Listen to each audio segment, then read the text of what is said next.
1, we shall start the webinar at exactly 9 a.m. While waiting, we request everyone to please check the audio and video functions of your equipment to ensure smooth participation. We also request everyone to please type your identification through the format agency_your name in the YouTube chat box and rename in Zoom. If you have issues using Zoom and YouTube, please inform us using the chat box, and our project staff will be glad to assist you in Zoom and on YouTube. Kindly fill out the Google Form attendance sheet at the link shown on screen. Our team has also shared it in the chat box for your easy access. The information you provide in the attendance form will serve as the basis for the details in your electronic certificate of appearance. The e-certificate of appearance will only be issued to participants who will log their attendance and fill out the evaluation forms that will be shared at the end of this webinar. Similar to yesterday, please take note that this event is being recorded. Rest assured that the Development Academy of the Philippines fully recognizes the value of your personal and your organization's information. Upon joining this webinar, you acknowledge and agree that your information may be used by the DAP for its documentation and/or publicity materials following legal and regulatory standards for data protection. In the meantime, while we wait for other participants to join, let's watch this video about the Government Quality Management Program. What do people actually expect from the government? It's a government that listens to its people. It's all about lakas, talino, at buhay. It would be one that would have more of government, less of governance, that would have the welfare of the Filipino people as is primordial concern. A government that has a very clear vision. Para sa akin, ang gobyerno, dapat lahat ng kawani ay lingkod bayan. Passionate about its vision and responsive to the needs of its people and country as a whole. My ideal government is very trustworthy, government that you can rely on, may malasakit sa kapwa mong mamamayan.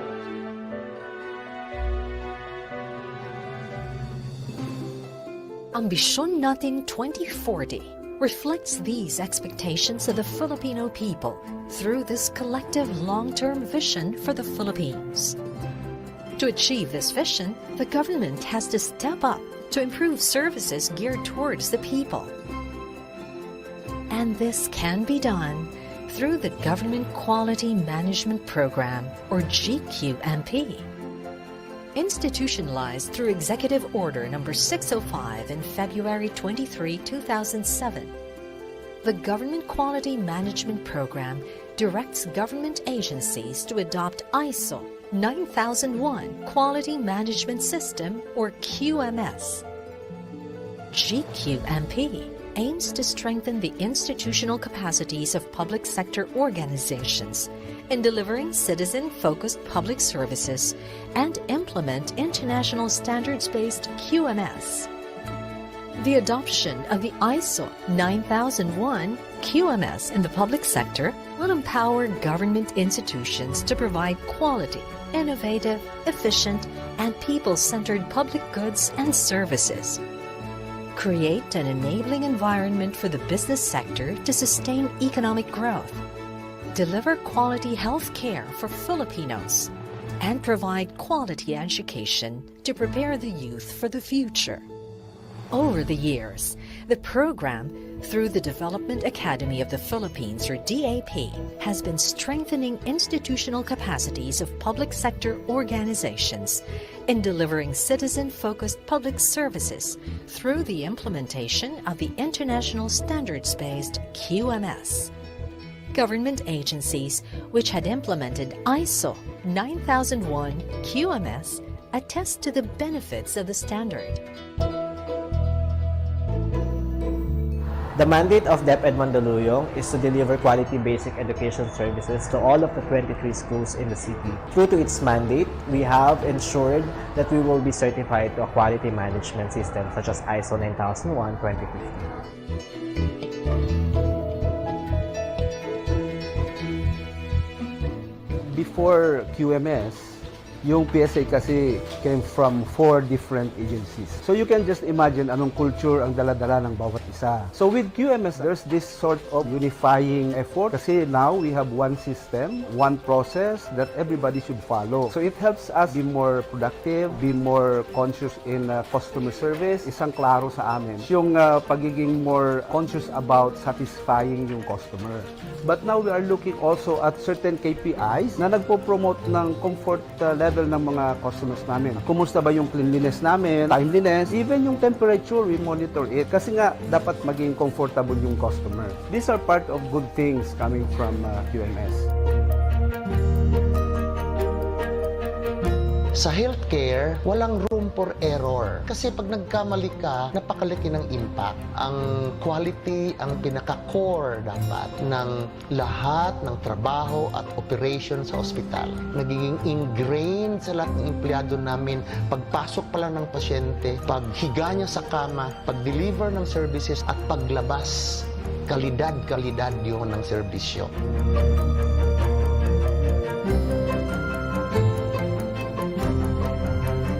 A testament to all of this is the number of awards that Muntinlupa has received through the years. Most noteworthy is the back-to-back win for most business-friendly LGU. Speak highly of the level of competence that the city has manifested. And people have come to appreciate that. Not only businessmen, but ordinary folks. They want to start a new business, entrepreneurs who want to engage in a business. The mandate of the Basis Conversion Development Authority is actually to transform former U.S. military bases, identified military camps like Fort Bonifacio, into economic hub and help the government economy. BCDA, with its current implementation of the QMS, actually help the government in developing a sustainable economy and also the Build program of the government.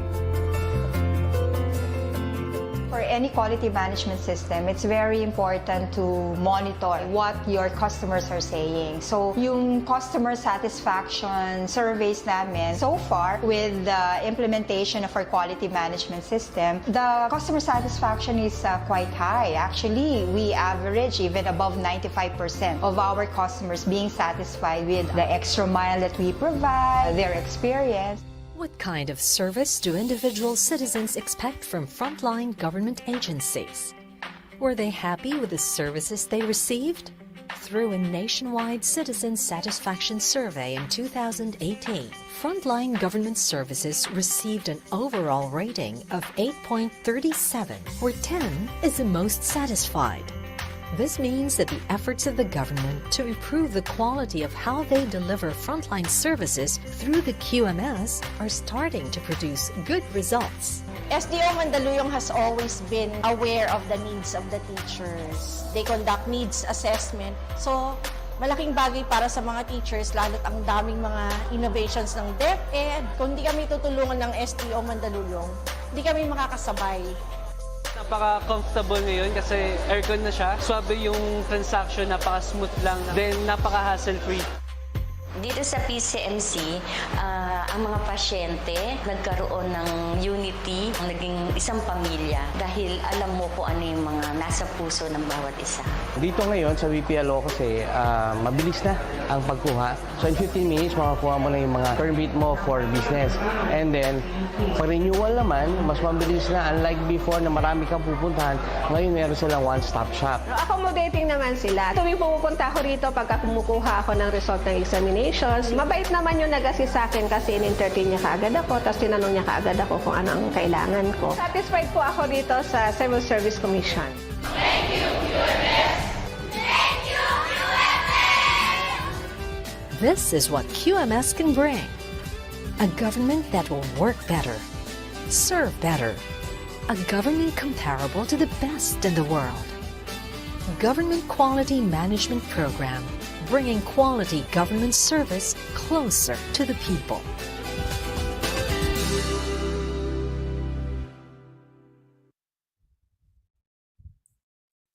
To our participants, all the presentation materials of the session will be made available after the event.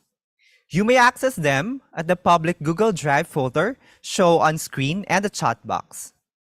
For further information, please contact us via email. Tag us also in your photos and stories with the hashtag #RMSharing2022 when uploading your photos on Facebook and other social media platforms. During our Q&A portion later on, please share any and all of your questions in the chat box in YouTube and in Zoom. Everyone, we will begin in 5 minutes.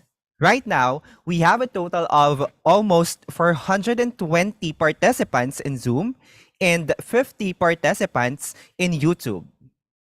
We hope that participants from the session yesterday are still joining us in today's session.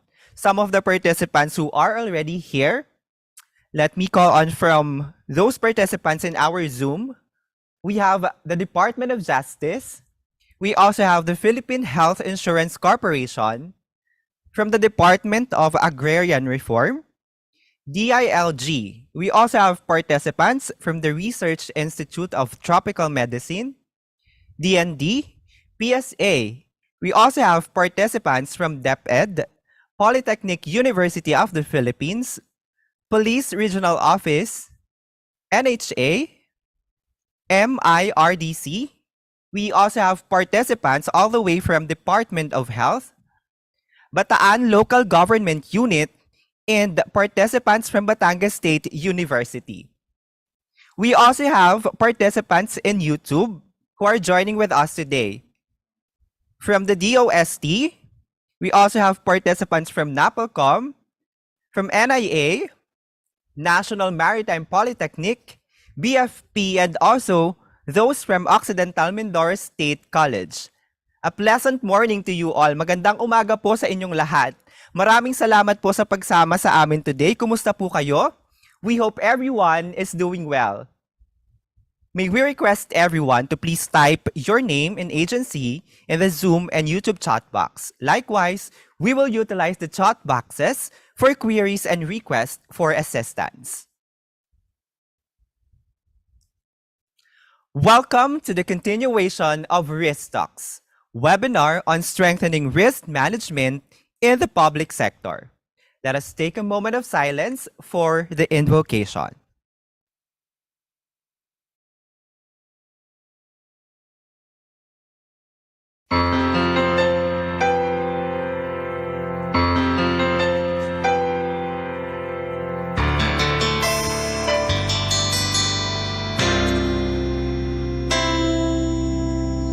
Just what is it in me? Sometimes I just don't know what keeps me in your love, why you never let me go.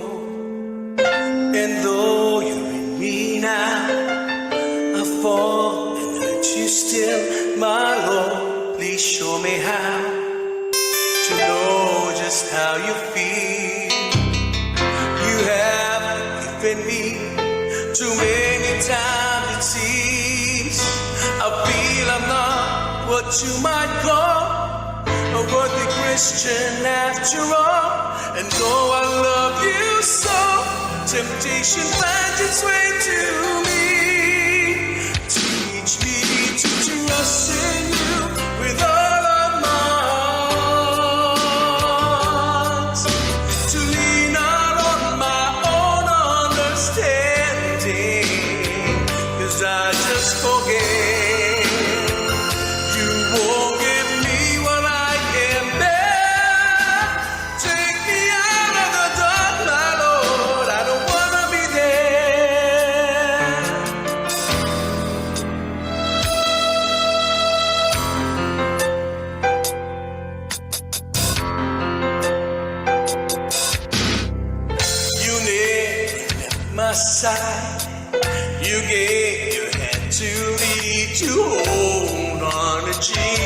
says I'm no longer in the cold. And yet I leave you there. When I'm insatisfied, I'd like to thank you every day. Not only when I feel that way. I've been no man who gave his life for sinners like me. And yet because he loves us so, he's promised us eternity. And we can have the promise and be his. We have faith and just believe.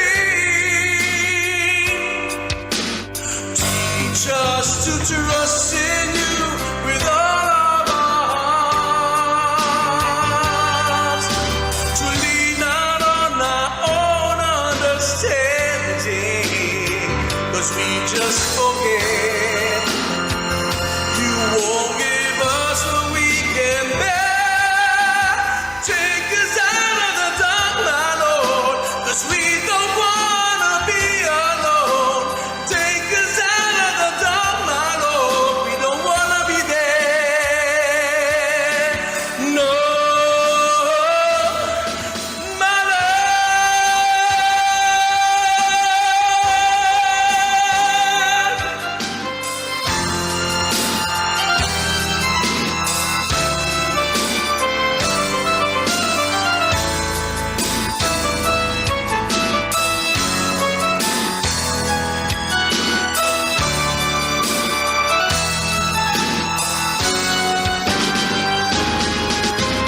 trust in you with all of our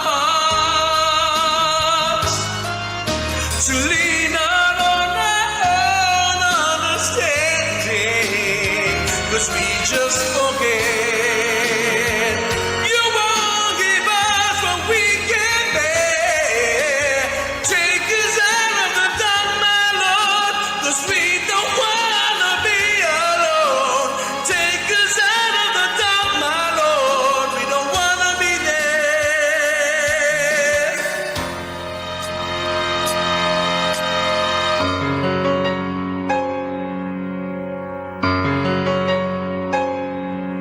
May the glory of God all be yours.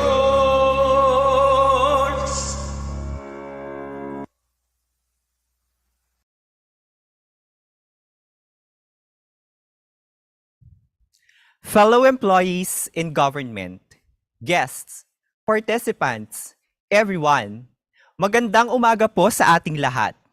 Again, welcome to the second day of RiskTalks webinar on strengthening risk management in the public sector. I am Edmond G. Legua of the Development Academy of the Philippines Productivity and Development Center. Again, I will be your master of ceremony for this webinar. As we are hosting this in Zoom, we are also live streaming on YouTube.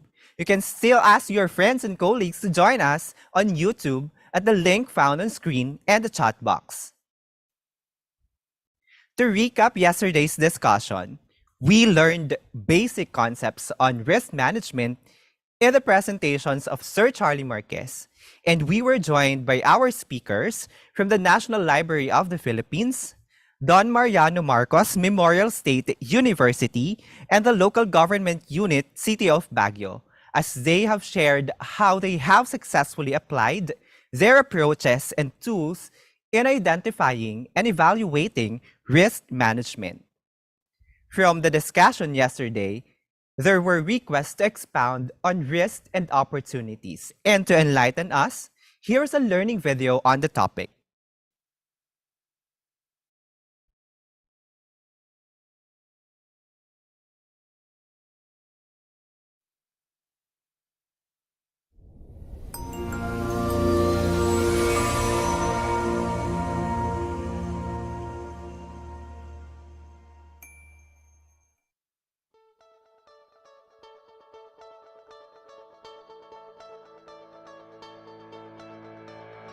All right.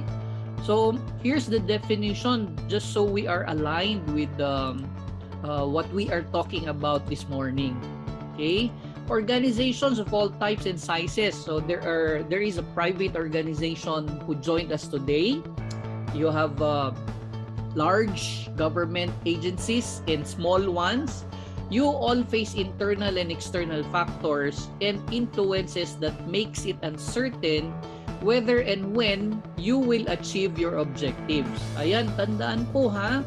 Okay, that is what I mentioned a while ago. But I'd like to focus whether and when, no, you will meet your objectives. So, if you will recall, the objectives portion of ISO is in clause 6.2. Okay, parang Charlie, saan nga ulit yun? Clause 6.2, where you will identify your objectives, okay, or OPCRs, targets, no, with regards to performance, trainings that your people need, customer satisfaction survey scores as mentioned in the video presentation, your corporate social responsibility, mostly kay Haribon yan, corporate social responsibility, probably or even financial targets, no? So those are all your objectives. Ngayon, kung you have set all those objectives, meron po siyang uncertainty, no? The effect, no, uncertainty that you will not achieve your objectives because you are not sure at this point. Kaya nga objective, something that you want to achieve in the future. But are you certain? Are you definite that you will achieve your objective? Okay? So, the effect of this uncertainty on your organization's objectives is what we call risk. Ayan po. Oh, very clear po siya. Ha? Ito po yung definition ng risk management system of the standard. Therefore, it is a very good guidance for us to identify first our objectives so that each objective meron kang i-align na risk identified. So objective number 1, ano yung risk na hindi ko ma-achieve ito? Objective number 2, ano yung risk? So what I'm saying is minimum, at the minimum, 1 objective, 1 risk identified. Minimum po yun. So, kailangan tinatapatan natin. We are putting there the objective. In your matrix, therefore, we need to see all the listed objectives before you identify the risk para madali siyang makita. Okay po? So, that is how we are trying to simplify the terminologies like in your expectation, because sometimes this part was not mentioned in the guidance, no, the requirements of ISO 9001. Hindi naman po nakalagay doon. You will only notice this if you will read the guidance of or ISO 31000. You will know this only if you will read the guidance of ISO 31000. If not, most that I have seen, naka-separate po. They have a separate document for their quality objectives or OPCR. They have a separate for risk management. So, ang daming hahanapin ko pa. Can I see your objectives? Can I see your risk? And then, ibabangga natin. Which makes it difficult for us to address, no? Kasi gusto mo, isang page, kita mo dapat lahat. Alright? So, yan po yung definition ng risk natin. Are there any violent reactions? Baka merong ibang naibigay sa inyong definition before, or you might have a different dictionary definition of risk. But this is according to ISO 31000. So, dyan lang ako nagfo-focus talaga. Na-scope na siya eh. This is a risk with regards to my objective and not any other risk. Okay? Iba po. Kung meron pa man, probably ito lang. So, ayan, meron pong... okay. Thank you, ma'am. All right. So, there. On the other hand, what is an opportunity? Ito naman yung result of a situation favorable to achieving the intended result, no? But I know most of you did your SWOT analysis during your planning. So an opportunity is something external to your organization that you can take advantage of so that your performance will become better. You can simply lift yung nasa fourth column in your SWOT analysis. You can simply lift that and copy it and put it in your second tab of your risk matrix. No, kasi that is what you did already. Ano yung opportunity natin to reach out to more people, to more beneficiaries in Haribon, or to more applicants for PhilHealth? O kunyari ngayon, because I'm connected with UST, no, Academe, meron kaming on-the-job training, and a few months ago, there was a CHED memorandum order requiring all students who will do their OJT or who will enroll in face-to-face summer classes. They're required to apply for a PhilHealth number. Oh, opportunity. There are millions of students enrolling, so that is an opportunity for PhilHealth before. Ang dami niyan, no? Kahit 150 voluntary contribution, hundreds, millions po yun. Okay? However, you will not see opportunity, by the way, in ISO 31000. It only speaks of risk talaga yung management system niya. Okay? Pero later on, we will discuss a little about risk, especially if you have questions on that. Okay. So ito po yung problem, objective, opportunity flow natin. An example, your current state. What are you experiencing right now, your organization? So look at your processes. Because ISO 9001 is all about processes, correct? So nakita ko, ang dami nating agencies dito. BJMP, DOH, PhilHealth, Pag-ibig, GSIS, DOST, no, ECC, OCD, Al-Aman Islamic Investment Bank, PNP Forensic. Yan. So lahat po tayo, meron tayong processes that we provide or services that we provide to our clients or customers. I don't know how you call them. Client po ba or customer? Pero pareho lang yan. Now, in your what do you call this? Meron kayong Ease of Doing Business Act. Meron kayong pinopost sa ARTA. So ito, nag-time study kayo. That is now your current state, no? Current turnaround time for processing claims, for example, is 6 hours. Yan yung current based on your time study. Okay? Ngayon, sabi dito, ano yung impact ng 6 hours processing time? Now, that is the problem. Example lang po ito. Low CSAT score, customer satisfaction score, due to the slow processing time. Ayan. This is just a probable impact, no? This is just a probable, by the way, if the CSAT score is a what you call a leading indicator. If you are familiar with the balanced scorecard, leading indicator. Pero Charlie, paano kung itong low CSAT score, meron pa siyang mas mabigat na impact? So low CSAT score resulted to our agency not getting the PBB. So that is your lagging indicator. Okay, we call that your lagging indicator. Posible rin bang yun ang ilagay namin na impact? Yes, that is also allowed. Okay? So, itong impact na to, tignan natin, ano ba yung desired state nyo kasi?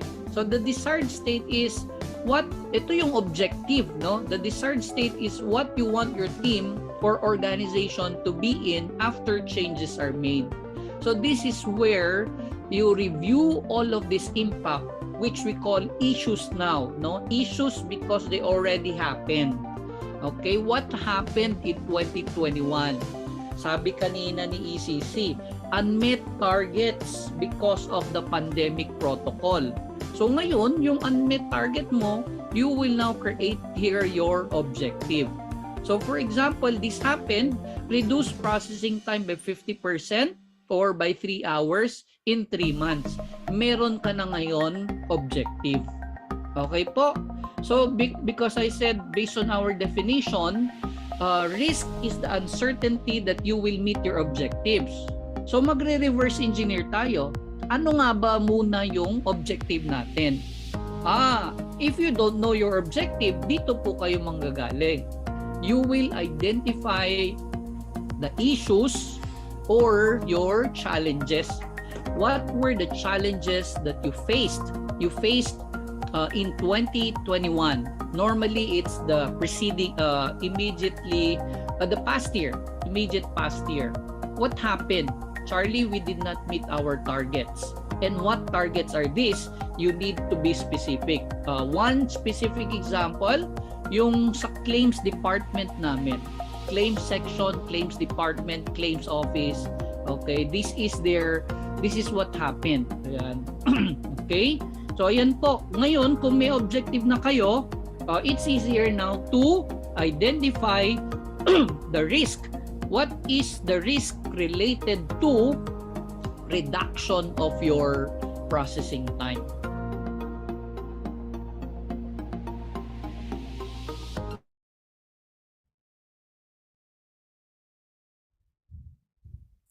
Thank you so much, Sir Charlie. We hope that the learning video was able to clarify the difference between risks and opportunity. But if you still have questions on these topics, please feel free to type in the chat box so we can address them in the Q&A portion. Today, we are glad to be joined by another set of sharers that will definitely enrich us with their RiskTalks on the approaches or practices they have implemented in risk treatment and monitoring of their respective agencies.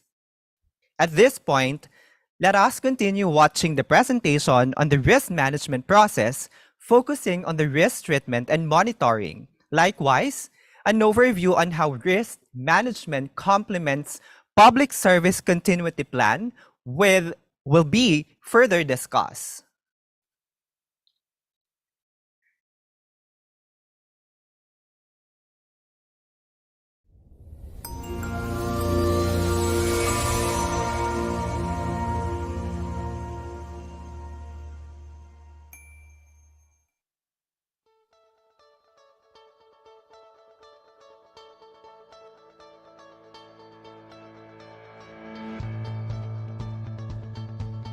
There are 4 options for you to treat the risk. However, we are in previous, lahat po ng na-assist ko, they wanted to treat the risk. Kaya sabi ni Doc kanina, meron kami, Charlie, current na protocol or action plan, current controls or existing controls. Bakit? Because they wanted to treat the risk. Okay po? Iti-treat namin yung risk kaya meron kaming existing control. Yung iba naman, ayaw namin, ita-transfer namin. So when do this happen? Yung PPA kasi, yung kanilang process, dadaan pa yan sa korte, dadaan sa probation and parole, may intervention na ganyan, na labas sa agency nila. So shared risk ang tawag doon. So kung ayaw mong i-transfer, kasi kung kinuha mo yung end-to-end process, tumatawid siya sa ibang departments, that's what you call transferring the risk. Pero kung iisang agency, wag na, i-treat na natin as an agency. Okay? Yung terminate naman, let's avoid the risk. So how do we avoid the risk? Kunyari po sa sa Baguio, to avoid the risk of getting infected by tourists. What did we do to avoid the risk or terminate? Ni-lockdown namin. Walang pwedeng pumasok na bisita ng Baguio for this month, the whole of June. Parang ganon. So, ganon po yun. Pero meron pong fine line between terminating and treating. Ang treatment namin ay nag-issue kami ng memo. Pero that's tantamount to terminating actually, yung risk na mangyari na yun na merong ma-i-infect. Okay? At saka yung take no action, by informed decision, What do you think, Charlie? Can we tolerate the losses kung kinontinue yung operation, hindi tayo nag-close yung business? Yun po yung wala kayong gagawin. Okay? But normally, I suggest you better treat it. Sir Charlie, yan po ang ginagamit namin sa ginawa nating risk sa ISO 9001-2015. Magagamit din ba namin sa paggawa ng risk sa PCSP? Yes po. Look at page 58 of your PSCP, Public Service Continuity Plan. Ano yung nakalagay sa page 58 ng guidebook? Di po ba yun yung model na ginamit niya? Ni-refer niya sa ISO 31000 na yun din yung dinidiscuss natin ngayon. So if only you followed the structure or model or framework prescribed by 31,000, then you wouldn't have a problem in creating the risk registry for your PCSP. Okay po? So walang sayang, walang natapon. Ngayon, meron bang konting description, Charlie? Yes, meron lang konti pong, discrepancy. Meron lang konting pagkakaiba. Alright, ano yung pinaka pagkakaiba? Since this morning, I was discussing with you your objectives based on processes. Kaya ko diniscuss po yung balance scorecard so that kasi sa PSCP po meron siyang 6. Pero hindi niya lang tinawag na perspective. So, see, there is a risk with regards to people. That would now be our learning and growth perspective. Ano ang learning and growth perspective natin? ICT and people. That's 1 and 6. 1 and 6. Okay po? Internal business, kasama po yung facility doon. 1, 2, and 6. Yun po yung learning and growth perspective. And then, yung public, yan po yung customer perspective. Yung process, yan naman po yung, ano po yung process? Internal business perspective. Okay? Pati yung supply chain, kasama na siya doon. Therefore, na-cover pa rin natin yung lahat-lahat na yon. Ayan. So, kaya diniscuss natin yung 5 perspective. Wala pong nakalusot doon. Okay? Lalagyan mo lang siya dito po. Tignan nyo. Dinagdag ko lang yung specific na threat or hazard. Pag puro pandemic yung pinag-uusapan, puro pandemic, ilagay mo muna yung pandemic dyan. Or puro landslide, typhoon, cyber attack, terrorism, earthquake, fire. Ilalagay mo po lahat yon. And then you can now have your different risks based on that. Yun lang po yung due to pandemic, due to landslide, due to typhoon. So yung due to lang po yung nadadagdagan. Kasi iba yung action plan mo kapag pandemic or COVID, kapag typhoon, iba rin yung action plan. So doon natin ilalagay due to pandemic, due to cyber attack, due to typhoon, due to earthquake. Doon lang po sa due to mag-iiba yon. Okay po? Ayan. So ano pa? Ayan, wala na. So what we have given you is a crash course of ISO 31000. Now, if you want a more detailed discussion on ISO 31000, DAP provides technical guidance on risk management plan. It's a 3-day course.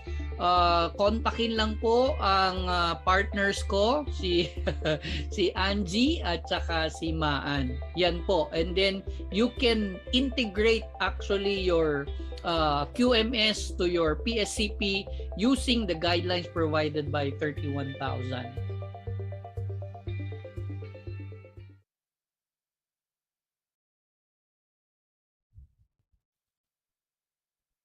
Now that we have watched the presentation, we believe you already have the idea of what to expect from the sharing of our guest speakers. We reiterate also that should you have any questions and clarifications, you may type them in the chat box and kindly indicate your name and agency. Our speakers will address them during the question and answer portion. To proceed, allow me to introduce our speakers for today. From Mactan Cebu International Airport Authority, we have Ms. Elsa D. Bubuli, and from the Department of Health, Cebu South Medical Center, Dr. Agustin D. Agos. May I now invite our first speaker to share with us the agency's processes, practices, tools, and approaches in risk treatment and monitoring. From Mactan Cebu International Airport Authority, Ms. Elsa D. Bubuli. She is a Doctor of Philosophy, major in Technological Management, and Ms. Bubuli has been with MCIAA for 6 years and currently works as the Corporate Planning Specialist and is the acting lead internal auditor for QMS and OHSMS. Again, please welcome Ms. Elsa D. Bubuli.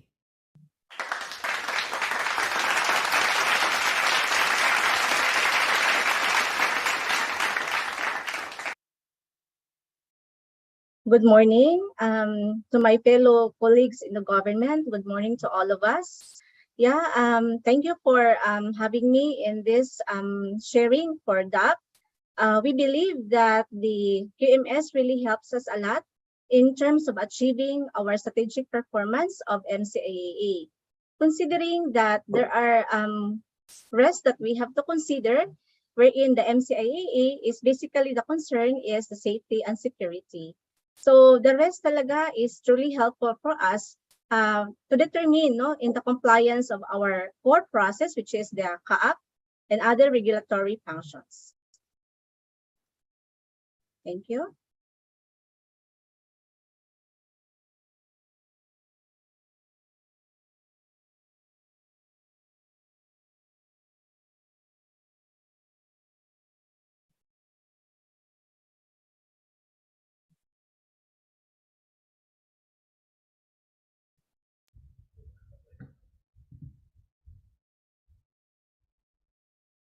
Alright, good morning ma'am. Ma'am Elsa? Good morning. Yes. Ayan, good morning po.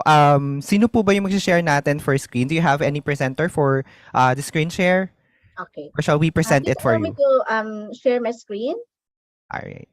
Thank you, ma'am.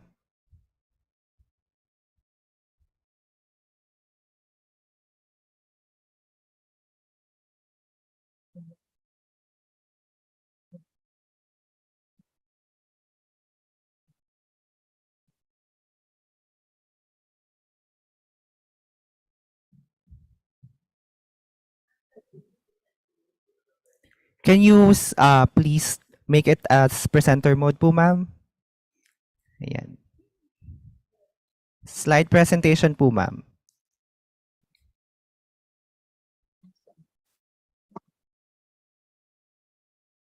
So that our participants will be able to see it clearly po. Ayan. Thank you so much, ma'am. Thank you. So before we will proceed to our main presentation, let me share with you our QMS journey in Mactan Cebu International Airport Authority. In 2013, MCIAA applied for IAM certification through the directive of the senior management. This IAM certification stands for Integrated Management System, which comprises of the 3 ISO standards. These are the Environment Management System, the Occupational Health and Safety Management System, and Quality Management System. However, it was failed. In 2017, the Government Quality and Management Committee issued a Memorandum Circular number 2017-01 on the guidelines on validation for the grant of PBB 2017. The manager of Corporate Planning Division, headed by Sir Jerry B. Montesilio, initiated a talk for QMS certification with AGM Attorney Glenn B. Napoli, whom we considered the driver and a change catalyst.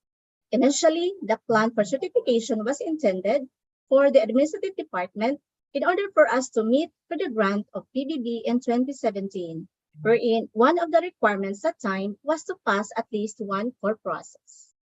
In October 25, 2018, the QMS certification of Administrative Department was obtained. Good Further, morning, Ma'am Elsa. Excuse me po. yes, sir. Ayan. Ayan, okay na po, ma'am. Kasi kanina po parang hindi gumagalaw yung slide. Thank you, ma'am. Sige. Further, on the same year, MCIAA, through our former GM, Attorney Steve Wydikdikan, was one of the recipients of the Certificate of Recognition given by Government Quality Management Committee. In 2020, the QMS certification was expanded from 1 to 2 departments, which included the Finance and Airport Operations Department, despite of the global health and economic crisis due to COVID-19. The certification was achieved in compliance with AO 25 Memorandum Circular number 2022-01. In recognition of such achievement, would like to say thank you to Sir Alvaro de Ramas, our former KMR, for leading and guiding us tirelessly.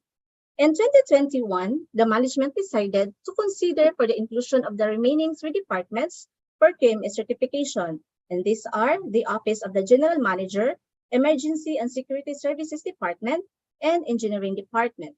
Surprisingly, because of the tremendous support from the top management, department, and division managers, including to my fellow rank and file employees, internal auditors, deputy and overall document controllers, the agency-wide QMS certification was successfully attained. Thank you to Sir Armando Imradok, our concurrent QMR, and GM Julius G. Neri Jr. for their dynamism and leadership. So in the conduct of assessment and annual planning, MCIAA considers to review the strategy map with a 5 perspective. So we have here the social impact, the finance, customer, core process, and learning and growth. Basically, as for the example for this presentation, we're going to focus only the core process. For the objectives here with us, we have the comply with prevailing applicable statutory and legal requirements, especially for international aviation standards. So we have here for SWOT analysis. For the SWOT analysis, in achieving our objective of the 5 perspective, we have to utilize the SWOT analysis. Wherein the SWOT, that is strengths, and then the weaknesses, opportunities, and threats. So the strengths and weaknesses, we consider the internal issues, and the opportunities and threats, we consider also the external issues. So the opportunities and threats, we have to consider the political, environment, sociological, technological, legal, and environment issue. That is the PESEL. So in order for us to achieve our, shall we say, objective, we also want to conform on the clause 4.2 of the QMS standards, which is the understanding the needs and expectations of interested parties. Basically, if we have to consider on the objective wherein to comply with prevailing applicable statutory and legal requirements, we consider our compliances to DENR, customers, Anti-Red Tape Authority, Civil Aviation, Office of Transportation for Transportation Security, suppliers, and MCIAA employees. So basically, on our interested parties, we have the different types. We have the external and internal. And the needs and expectations of the organizations wherein what are the expectations from us to our interested parties. And we have the significance and relevance to keep them satisfied. Now, on our priority, we have to consider that our compliances are quite okay based on our compliances to be submitted on the different interested parties. So we have here our risk assessment matrix. The risk assessment matrix, this is one of the documents that is being reviewed and monitored by the internal auditors in the administration of audits, considering that MCIAA has to adapt the 3 risk assessments. So we have the risk-based assessment for QMS and OSH. We have safety risk assessment of ICAO document 9859, and for aviation security for threat assessment and risk management of ICAO Annex 17. So if we have to consider on the first interested parties, we have the DENR EMB. So we have to scan it over. What are the activities to consider in the compliance of RA 9275? So first, we identified processing and submission of annual renewal of discharge permit and other mandatory reports for STP at the DNR EMB7. So what are the risks, if ever, on the processing and submission of annual report? If in case we cannot submit it on time or even to fail to submit, there are risks that is being attributed. First is incur penalty due to absence of checklist and annual monitoring plan. And the opportunities behind that risk is to develop checklist and annual monitoring plan. So we have also the identified impact, revocation of permit, and second one is the closure of STP and airport operations. So we have now the existing control to adapt, basically not to incur penalty. So we have to review the checklist for the completeness of documents and monitor timeliness for submission of documents. So basically, on our severity and occurrence, we adapted 2 and 2, so a total of 4. So we multiply the severity and occurrence. We have the RPN of 4, which belongs to low. So we have here our action plan. We have to maintain our existing control. So our status here is closed. Now, for the second activity, this is pertaining to, again, DENR EMB compliances. We consider this activity as for the processes. So next is record monthly potable and wastewater billing charges of the concessionaires. So our risk, we have issued erroneous bill to concessionaires due to lack of review. And our opportunities on that particular risk, we have review bill vis-a-vis with record on monthly consumption. So we have also identified the impact if ever we cannot really manage the risk. So we, of course, met customer complaint of erroneous billing and delayed distribution of bills, which leads to violation of RA 11032. And our existing control, we have review bill vis-a-vis with record on monthly consumption before forwarded to accounting division for billing. And we considered our assessment score. We have the severity of 2, occurrence of 2, and multiplied by themselves, we have a total of 4. And for now, we have to consider our to maintain our existing control. So we have a status of closed. And for activity number 3, which involves the OSH and the SMS, we have a response to aerodrome firefighting emergency, and we have the risk, injuries, and or fatalities. And second risk pertaining to the activity, we have the exposure of hazardous materials. And out of the rest, we have identified the opportunities. We have to provide PPE to firefighters. And the impact, we have unmet firefighting manning requirements to respond emergencies as prescribed by ICAO document 9137. And on the existing control of the risk, we have to maintain emergency drills and exercise and personnel proficiency. So each risk, we considered that 5 that is catastrophic, and 3 is the our occurrence, and the RPN we have 15. And to add, we have the rest at the same time, the exposure to hazardous materials, we have the severity of 5 and the occurrence of 2, a total of 10. So this is quite medium. So we have to maintain our existing control, and we have our status of closed. Now for activity Excuse me po, number Ma'am Elsa. Good morning Yes, sir. again. Yes, Alright, sir. may we ask you po to make it a little slower po kasi may mga participants po tayo na medyo mahina yung internet connection. Nagkakaroon sir. po sila ng challenge on the internet connection. Thank you, ma'am. Thank you. We have now the activity number 4. So we consider this full of quality in the processes and security. Again, the security office, we have our security audit at the same time unit to conduct the security audit within the MCIAA. We consider this one as 2 management systems, the quality and the security. So another activity, we have issue a restricted access pass or the RAP. So we have the rest in issuance of the RAP. First, we have bypass security safety awareness seminar. Another is issue RAP to security violators due to poor system. And another rest, we have release RAP with erroneous spelling of RAP holder. And out of the rest, we have identified opportunities, develop online ID pass system, and integrate tagging of security violators. And out of the rest, we consider the impact, the cause of security violation, and safety accident or incident due to lack of security and safety awareness. And another, we have our impact, on the release of RAP with erroneous spelling, we have a customer complaint and violation with RA 11032. So out of the rest, we consider our existing control that we practice. We collaborate with ESSD and SMS unit on the roster of customer with complete seminar. Another, we have required the customer to present the certificate of completion prior issuance of RAP. In another, we have review spelling of RAP holder against certificate of completion prior to release. And we have here on the risk score for the first risk, we have the severity of 2 and the occurrence of 2, a total of RPN of 4. And another, we have another risk, the second risk, we have a severity of 2 and occurrence of 2, a total of 4 for the RPN.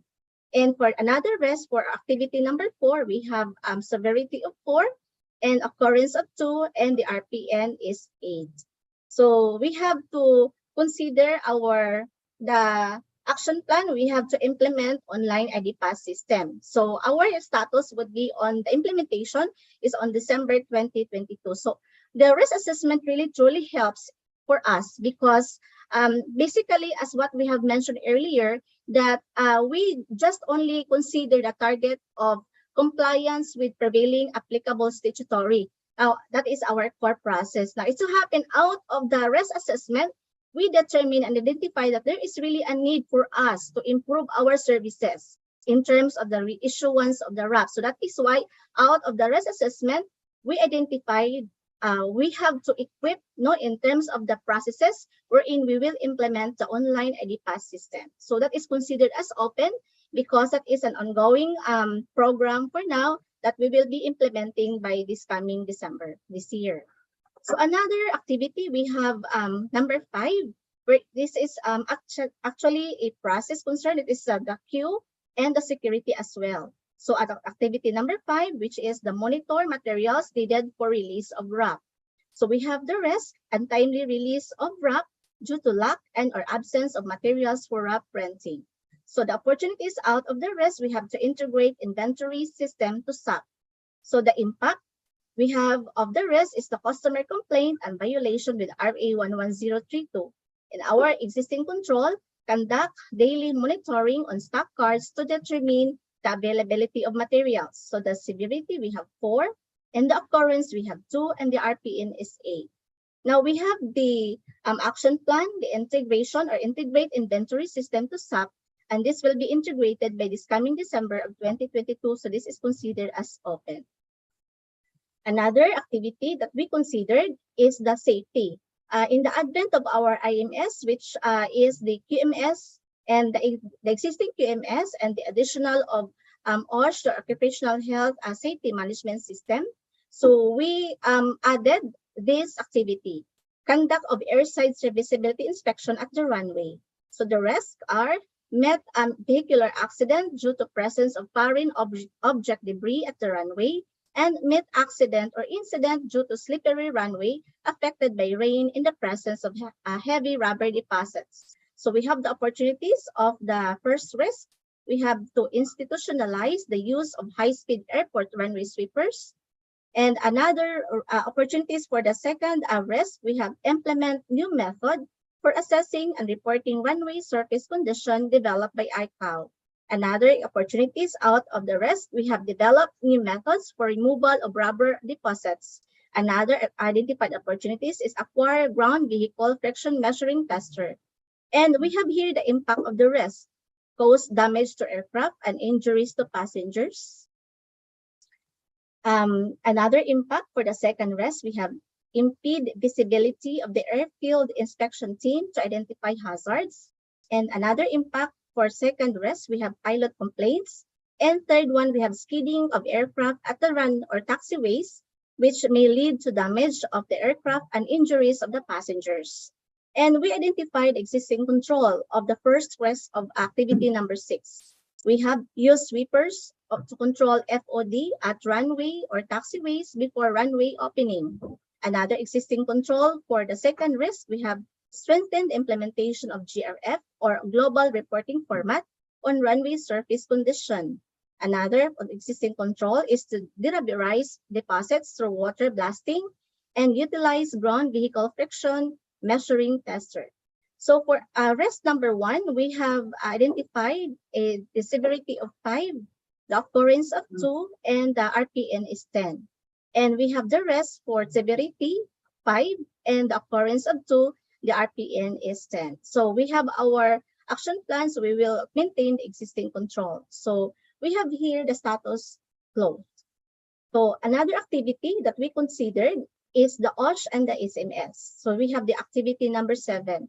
So we have the activity replace unserviceable airside lights, fixtures, and isolating transformers.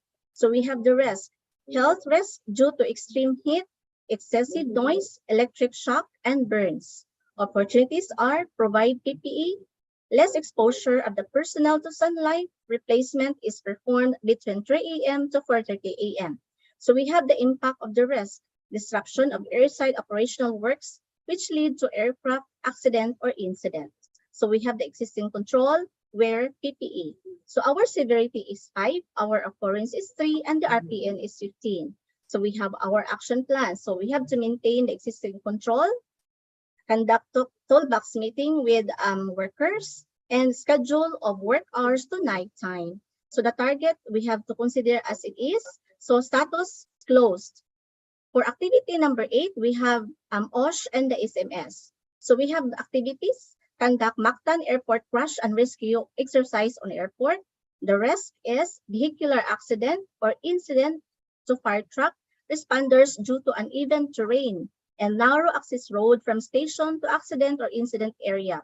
So we have the opportunities on the risk, even road surface and widened fire truck access road going to runway. The impact, cause of delay to response, damage of fire truck, and crew injury. The existing control, familiarize access road to avoid accident or incident. So we have the severity, 5, the occurrence is 3, and a total of 15. So we have our action plan. We have to improve the access road going to runway. So this will be on December 2023. So this is considered as open.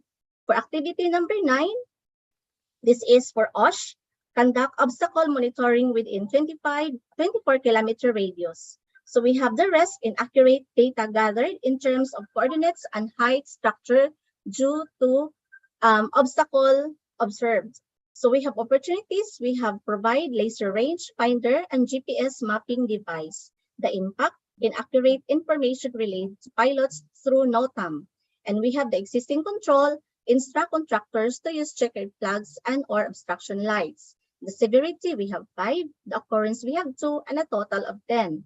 So we have our action plan, procure laser range finder and GPS mapping device, and integrate the use of GIS or Geographic Information System. So this will be implemented on December 2022, and this is considered open. Now, this is our guidelines in determining our risk. So we have for the severity, the rank is 1. This is no quality or safety risk. For number 2, this is actually an ordinal level. The rest is minor and can be managed with existing control. Number 3, the rest is major but manageable with additional controls or mitigation. Number 4, the rest is severe and requires immediate attention and action. For number 5, which is the high, the rest is catastrophic and needs to be addressed. So we have also our ranks in ordinal level. We have our occurrence or the probability. We have number 1, we have done or no occurrence. For 2, unlikely, possible to occur only very rarely. Number 3, occasional, possible to occur once a year. And 4, likely, possible to occur 2 to 5 times a year. And 5, frequent occurrence or possible to occur daily, weekly, monthly, or quarterly. We have how to establish the level of significance. So the level of significance can be determined using the RPN or the risk priority number. So we have here the RPN, the formula is severity times occurrence. So that if that is high risk, if RPN is greater than the set limit based on the aspects rated. For medium risk, if RPN is within the range of the set limit based on the aspects rated. For low risk, if RPN is below the range of the set limit based on the aspects rated. We have here our matrix. So we have the scores for 1 to 9 as the result meaning this is the RPN, no, the results of the severity and the occurrence. If the score will range from 1 to 9, that is the low risk or not significant. So the descriptions we have may require monitoring of personnel, periodic inspection. So we have also no additional risk for the OSH, control measures required for monitoring to ensure the risk does not escalate to a higher level. Now, if the RPN range, the results will range from 10 to 17, that is medium risk. So the medium, that is medium significance. So the description is may require inclusion in the company or departmental objectives, setting integrated management programs, production control, audit, or inspection.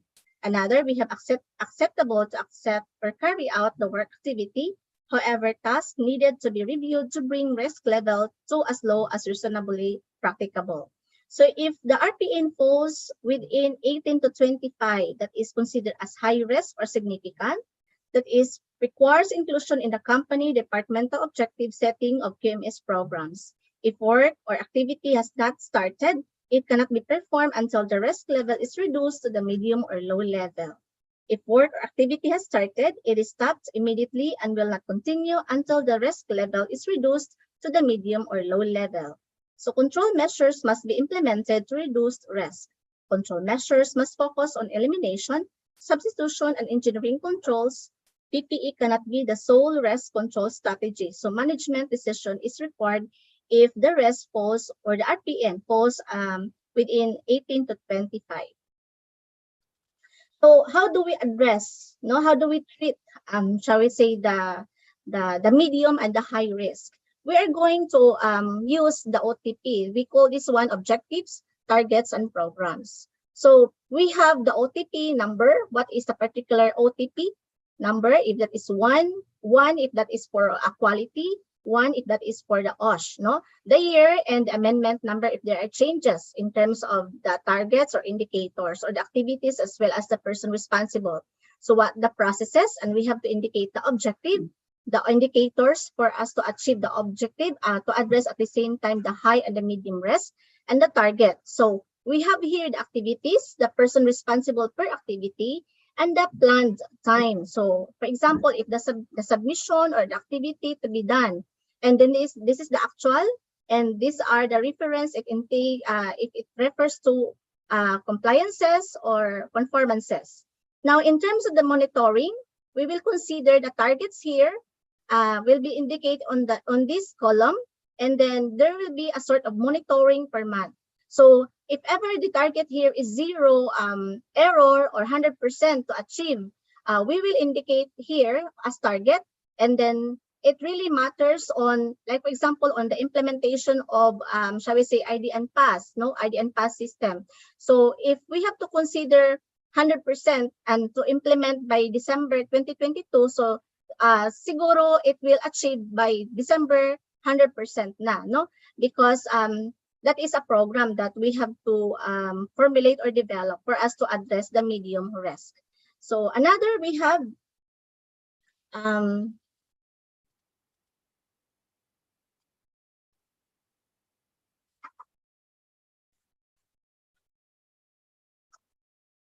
here the summary. We have the PDCA, the continuous improvement. So the plan to achieve or the objectives or using the strategy map, using the SWOT analysis and risk assessment matrix. So we have the do, realize your plans through objectives, targets, and programs, or OTP, and of course the OPCR or the SPMS through the OPCR, DEP, and IPCR.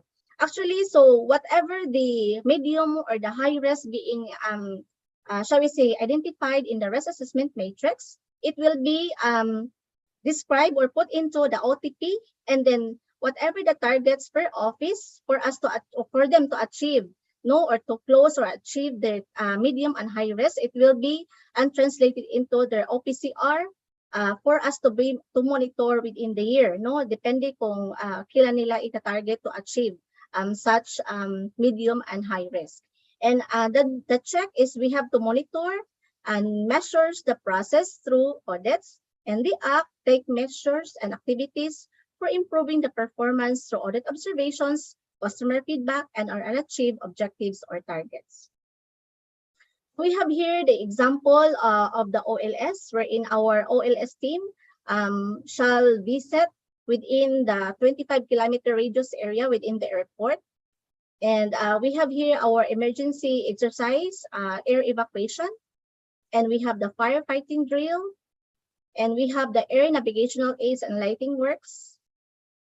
So actually, during our creation of our risk assessment matrix, initially it was really a struggling on our part because we really don't know how to come up with a risk assessment matrix. So one of the challenges that we experience, the identified activities and the rest, even to the opportunities, are not quite aligned. No, so perhaps for now, because since we have started our KMS in 2018, so for now we are quite improving in terms of developing our risk assessment matrix. By the way, MCIAA shall conduct its risk assessment matrix review and perhaps updating that will be on the last quarter of each year.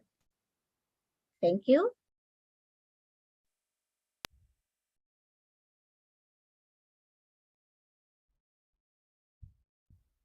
Thank you so much, Miss Elsa Di Bubuli. Mukhang ginanahan po si Ma'am sa kanyang sharing, and we hope that our participants don't mind the additional time for her presentation. All right, a virtual round of applause, please, from our participants.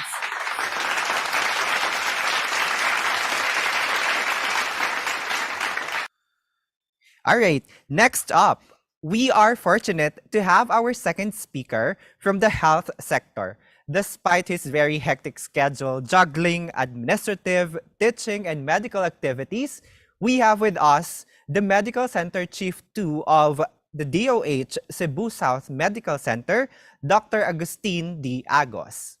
He is a doctor of medicine, a consultant, trainer, and a graduate school academic faculty, and an accredited project manager of the International Organization for Project Management, as well as a consultant in general surgery. He is a doctor of organization development and transformation, and doctor of philosophy in organization development.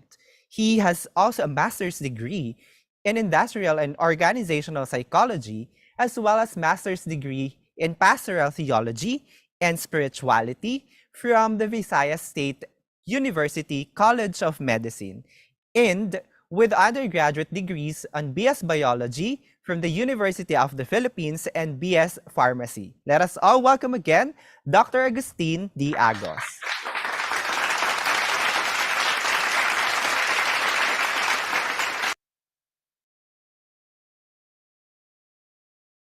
Good morning, sir. Good morning, Doc. Ayan po, naka-mute po tayo. Ayan. Yes, please allow me to screen share. All right. Thank you, Doc. Okay.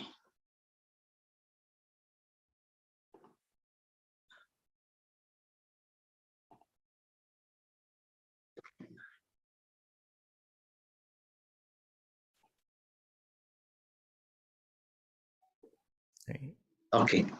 Excuse Can me, you see Doc. it? Ayan. Can you see it, sir? Excuse me po, Doc. Good Yes? morning again. Can you move a little backward po para medyo full po yung image ninyo in front of the Yan. camera? Ayan. Is that okay? Apo. Thank you so much, Doc. I look great. Okay, thank you, sir, for that very generous introduction. Ladies and gentlemen, friends and colleagues in the public service, it's my turn now to share the risk treatment strategies and the risk and monitoring review in the hospital setting. As a background, DOH Cebu South Medical Center is among the national government-run DOH hospitals in Cebu. We are the lone DOH medical center in the southern part of Cebu. As a DOH hospital, CSMC is mandated and anchored on the Universal Healthcare, Republic Act 11223. As a mechanism to accomplish the goals of universal healthcare, we have our health sector reform agenda, which at the time of Secretary Duque, we have the Formula 1 Plus for health. But subsequently, we have an issuance, which is the health sector strategy for 2023 to 2028. As Sir has defined minutes ago, that a risk is uncertainty, the effects of risk, the effects of uncertainty on the objectives. Let us put it in the right context what we are referring to. The objectives or the goals of universal healthcare, which we handle as quite important to achieve as a DOH hospital, are as follow. Take note: better health outcomes, more responsive health system, and more equitable healthcare financing. Let us try to focus on the effect of the uncertainties in the hospital on these strategic goals of universal healthcare. Based on the Admin Order 2022-0038, or the health sector strategy for 2023 to 2028, the Department of Health was able to come up with this agency strategy map. As you can see here, we have now the goals or the objectives: better equitable health outcomes, responsive health system, and more financial risk protection. And we aim that every patient or Juan or Juana who comes to our facilities in the Department of Health, especially, and in our hospital, we have to ensure that everything we do every day at any time, we make sure that we provide better equitable health outcomes, that our hospital have more responsiveness in providing care, and ensure zero out-of-pocket expense on every Filipino to ensure financial risk protection. That is the Universal Healthcare Health Sector Reform Addendum, and we had the strategy map of the DOH, and to ensure that this goals of the DOH or Universal Healthcare initiatives can be translated to the hospital level. Our hospital was able to come up with our strategy map under our engagement with ISA, no? For performance governance system. As you can see it here, this is a proactive approach in managing the risk. We make sure that our goals and objectives are aligned with that of the Department of Health and of the health sector reform agenda. Indeed, our desirable impacts and strategic goals are exactly the same: better health, equitable healthcare financing to ensure financial risk protection, and high degree of access and utilization of service to ensure a responsive health system. As you can see here, my friends, I have shown here the connection and the alignment of our strategic, tactical, and operational plans that aim to accomplish our strategy map with our performance management system, or what we call our strategic performance management system. We make sure that the deliverables of the Department of Health, its impacts, are all translated as indicators also of our Office Performance Commitment Report, or the OPCR. Okay? Which means that when we do strategic planning, we make sure that the plans to be accomplished and achieved, we make sure that we ensure that the indicators in our OPCR are satisfied and addressed in our strategic planning. Our OPCR indicators are actually determined by the Department of Health, and with some contributions coming from the Performance Governance System, or PGS. Then, after the strategic plan has been prepared by top management, we make sure that the tactical and operation plans at the division level and units are also aligned with the deliverables of the strategic plan, which means that in so doing, we do a proactive approach in managing the risk, that at the very start of crafting the strategic, tactical, and operational plans, we have instituted and embedded the risk-based thinking of ISO 9001-2015. as has been shared, that ISO 3100, it shared to us already of the principles, the framework, and the process of risk management. Allow me to focus my discussion on the topic that is assigned to me. I am tasked to share in this platform the risk treatment strategies and the monitoring and review how they are done in our hospital. As you can see, before we can actually do a risk treatment strategy, we have to remember that it should be anchored and based on a very good risk evaluation. Why? Because in risk evaluation, it is the process of actually comparing the results of risk analysis with the risk criteria to determine whether the risk and or its magnitude is acceptable or tolerable. Which means that the risk evaluation, this prior step na na-discuss po ni Sir, I think kahapon, a very good discussion, the risk evaluation will actually assist us in the decision about the appropriate risk treatment strategy to choose. And this is it, that in the risk, this is very important, that we need to have an idea of the degree of likelihood and consequences of its particular risk. And by so doing, we should be able to identify which risks are unlikely, possible, and likely to happen, or the probability. And in terms of what? Consequences or impact of the risk, whether they are minor, moderate, and major. And depending on the degree of likelihood and consequence, we can actually come up with a risk treatment key. As you can see there, we have the red color, we have the yellow, and the green. So they are color codings to tell us of how to appropriately manage the risk.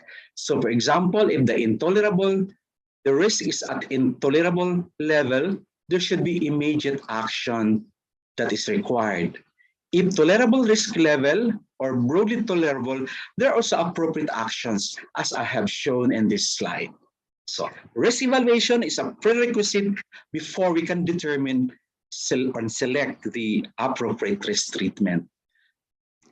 In the healthcare institution, we are adopting what we call a comprehensive and a compact tool in order to, which forms of like, it's a planning, monitoring, implementing, and evaluation tool. As you can see here, the processes in the risk management, in this single table, we are able to address risk identification, analysis, evaluation, risk treatment, including monitoring and review. We have here in this framework or in this tool, we have to identify the risk, that's in column 1, then state the date when the risk was identified, and put in here what were the causes of the risk identified, and state what are the current controls in place in the system. And going to the risk analysis, we have to spell out the degree or likelihood that the risk is going to happen, its impact to our organization, and the risk significance score, which we all know, as explained yesterday quite well, I don't have to elaborate further, as the product of the likelihood and the impact. This, I have said, is actually a specific step in the risk process, which is risk assessment. Okay. And the next we have, after the assessing, we have to identify or choose the appropriate risk response strategy that is based on the prior risk evaluation completed. Either we accept, control, transfer, or avoid the risk. These are the choices that we choose as a risk treatment. Then we have the actions required to implement the chosen risk strategy, risk response strategy, the timeline, when should the action begin and end. And we have here an accountable person or the responsible person who shall implement the risk response action and the required resources. After the implementation, the plan or the planning for the risk response, of course, we have the post-risk response. Allow me to proceed in the next tables. In other words, it looks like this, ladies and gentlemen, that in this comprehensive tool, we are able to present and address the different stages of planning. So along these columns, shaded by is this a light blue? I guess so. This is within the confine of the risk assessment part. And this already involves what steps under risk assessment? Risk identification, analysis, and evaluation. And somewhere here, the next columns, colored by, I guess, orange colors, shaded columns, this constitutes the risk treatment plan, which is the focus of my discussion. And after the risk treatment plan continues, we have the monitoring and review, okay, where we have to check and determine how is the likelihood of the risk that we have assessed in the assessment phase, the impact, and the risk score. Is the likelihood reduced or increased or maintained? And we have a review date. Or if the risk was not controlled and it really happened and we instituted a risk treatment, is the risk treatment effective in reducing the likelihood and the impact in order to reduce the risk score? A sort of like that in the monitoring and review. And in the last column, it addresses two things: the contingency plan in our risk management tool that we use. Number one, if the risk treatment chosen is avoidance, we want to avoid the risk, and the risk cannot be stopped and it will really happen. What if the risk really happens? We prepare a risk contingency plan. If the risk avoidance strategies are not effective, we should have a plan B, an option. So we have a contingency plan. However, if the risk already happened and we opted for the risk treatment for that particular risk, we are more interested here, class, in the post-risk response to assess whether our intervention to treat or eliminate the risk is effective or not.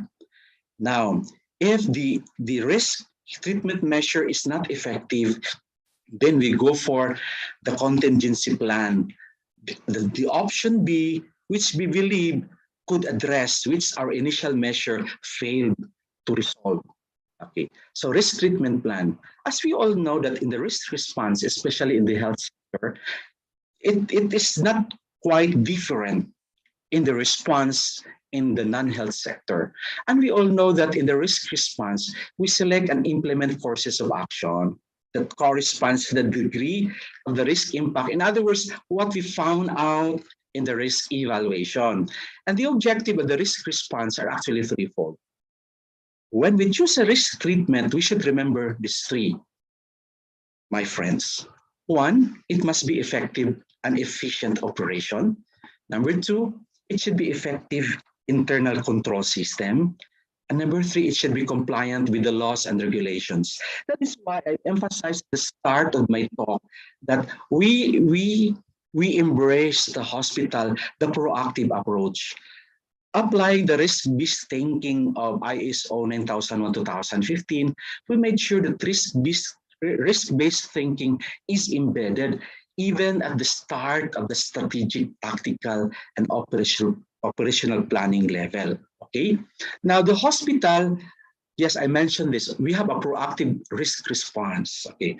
And number two, the QMS, for example, our work instructions in the various units are anchored in the risk-based thinking of the same ISO standard, so that when we will be conducting our management reviews, we make an evaluation of our accomplishments against our targets. But at the same time, when there are non-conformities in our management review, especially in relation to reducing the risks are appropriately addressed in our quality management activities. So these are the four possible responses: terminate, one, which means that in the terminate, we avoid the risk. Basically, it means that we try not to engage in processes and activities that would produce a result that is disastrous or that is harmful. Avoid the risk. Number two is to transfer, pass the burden. As explained before, it could be, for example, in the business sector, you transfer by passing the burden through an insurance of properties. For example, in case there will be fire, to protect the finances, we have an insurance company that would cover the restoration of a burned building. Tolerate, to allow the risk, either one, without planning any contingencies, because someone like the government will intervene, and B, plan contingencies. And finally, treat, that is a remedy, the impact of risk through introduction of measures. So these are referred to as controls and include everything from having a clear strategy to installing a fire alarm. This is what I said, class. We have installed risk-based thinking in our planning. So in our plans, we embedded strategic actions that would already address certain risks that are inherent to each division or unit. Now, class, or my friends, the hospital is quite a different organization than other institutions. Our brand product is health, and we are mandated to provide quality and holistic care. As I can say that health, as defined, is a state, listen carefully because this is supposed to be the product that we provide to each client, which should be our gold standard. Health is a state of physical, mental, social, psychological, we can add spiritual state, and not merely the absence of disease and infirmity, which means that being healthy doesn't only mean to be physically healthy. We should include the social, psychological, mental components of health. And in the health sector, like our hospital, we cannot afford as much as possible to commit mistakes. Though with the shortcomings, there are really certain gaps that happen in the hospital.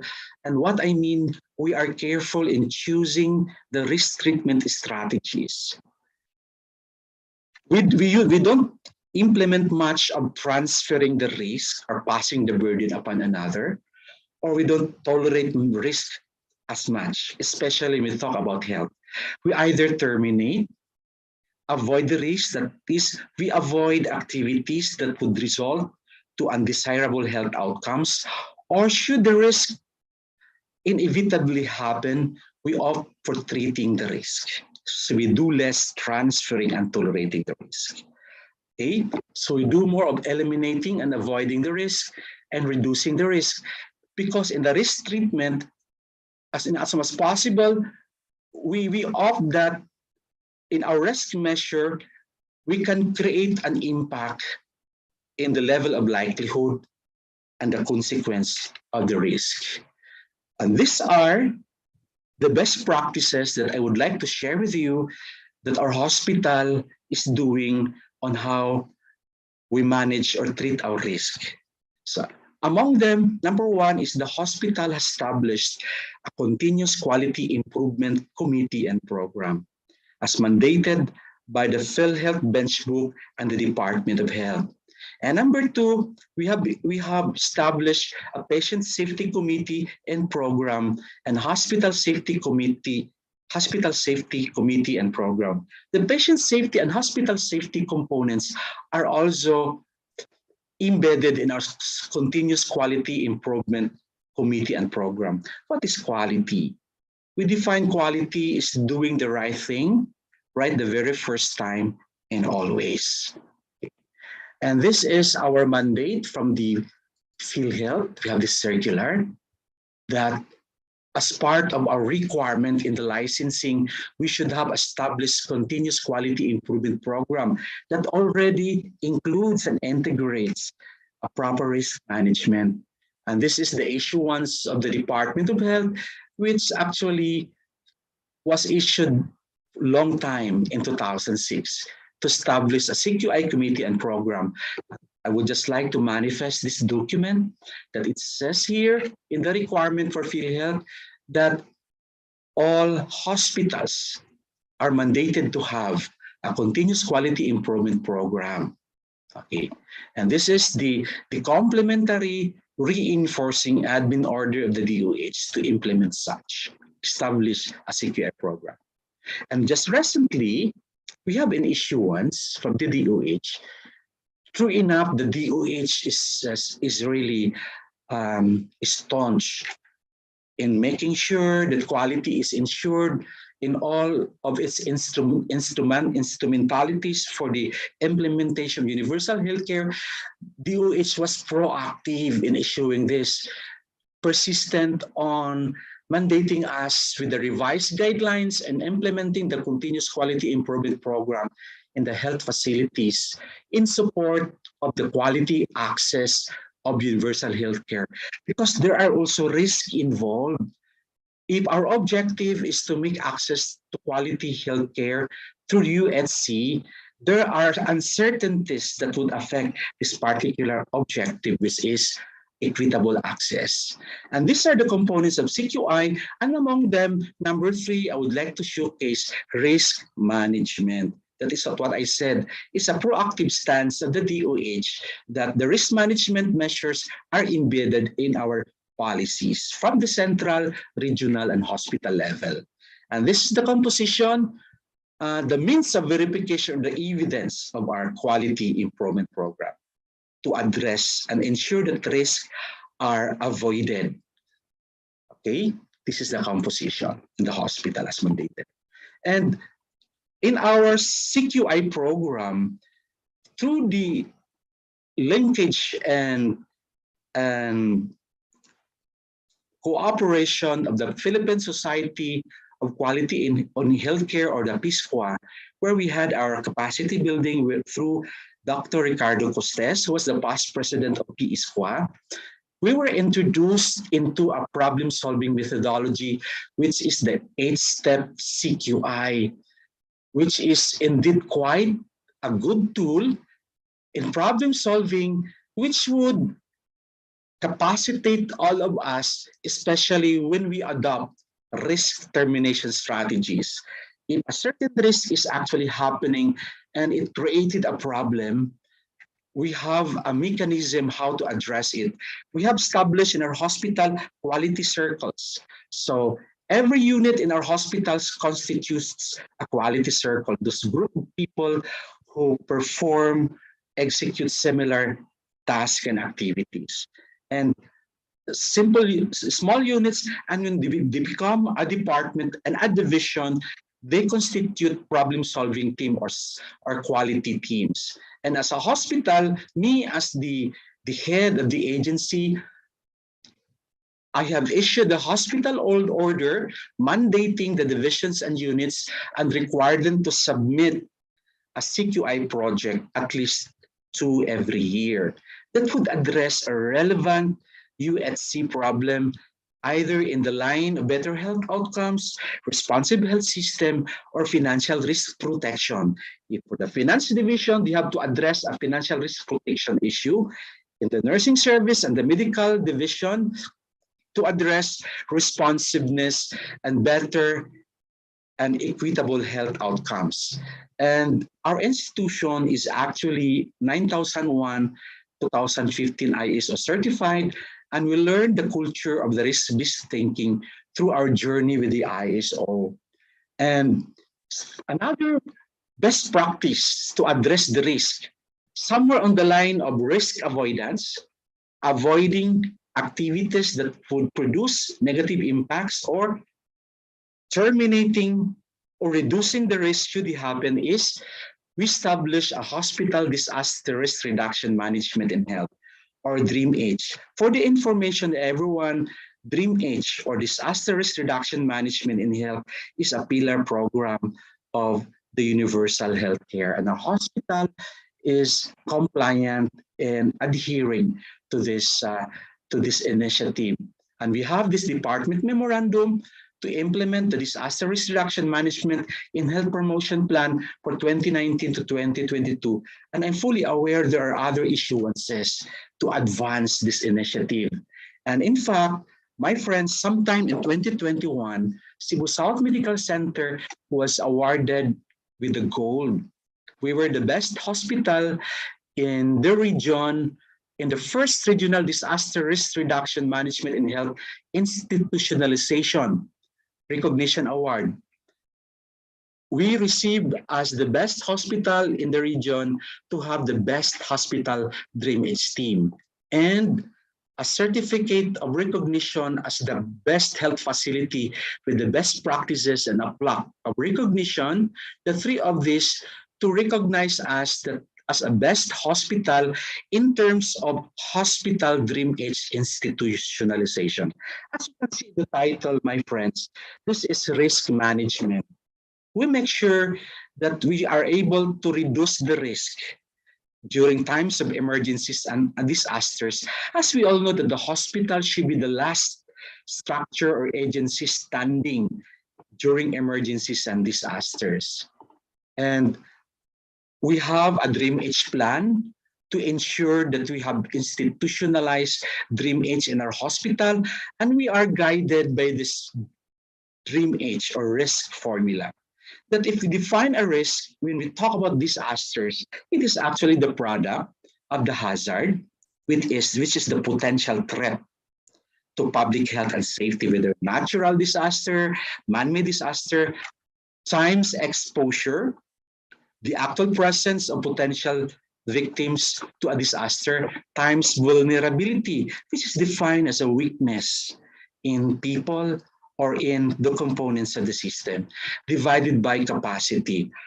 Now, in our DreamH, as much as possible, we should be able to manage and reduce the numerator, because if we reduce the exposure and vulnerability, and if we could mitigate the hazard, the risk will be reduced. And furthermore, it can be further reduced if we invest on capacity building, this blue one.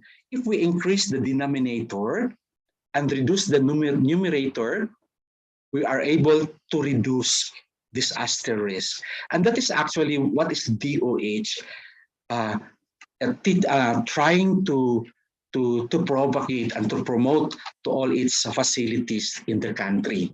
Okay, and true enough, in capacity building, the DOH Central Office was able to craft training programs that they cascaded to the regions and the hospital. These are just among the list of risk termination strategies should a risk happen during emergencies and disasters. What I mean, friends, for example, of risk.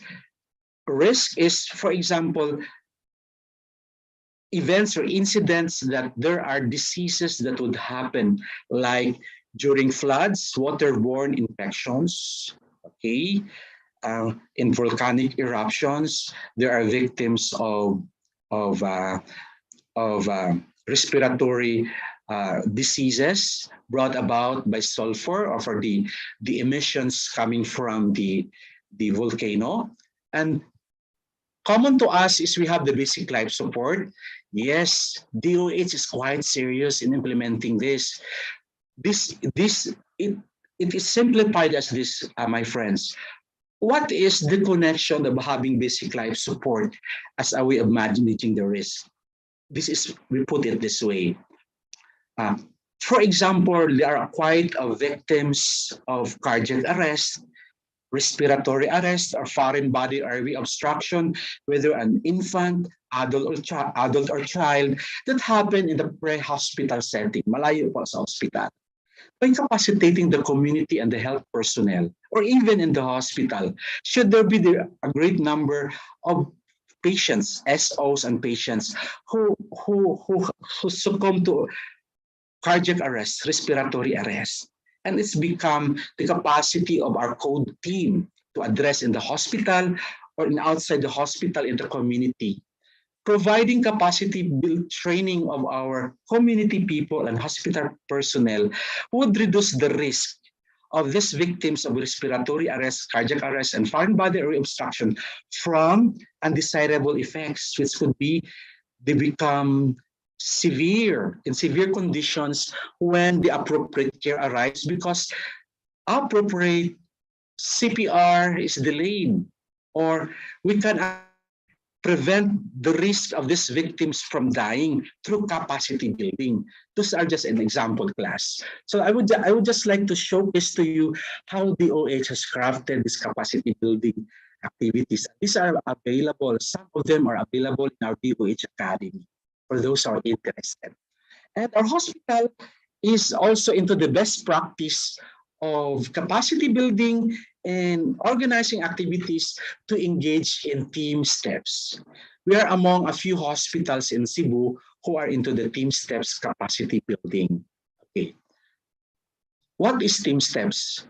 Team steps stands for team, strategies, and tools to enhance performance and patient safety.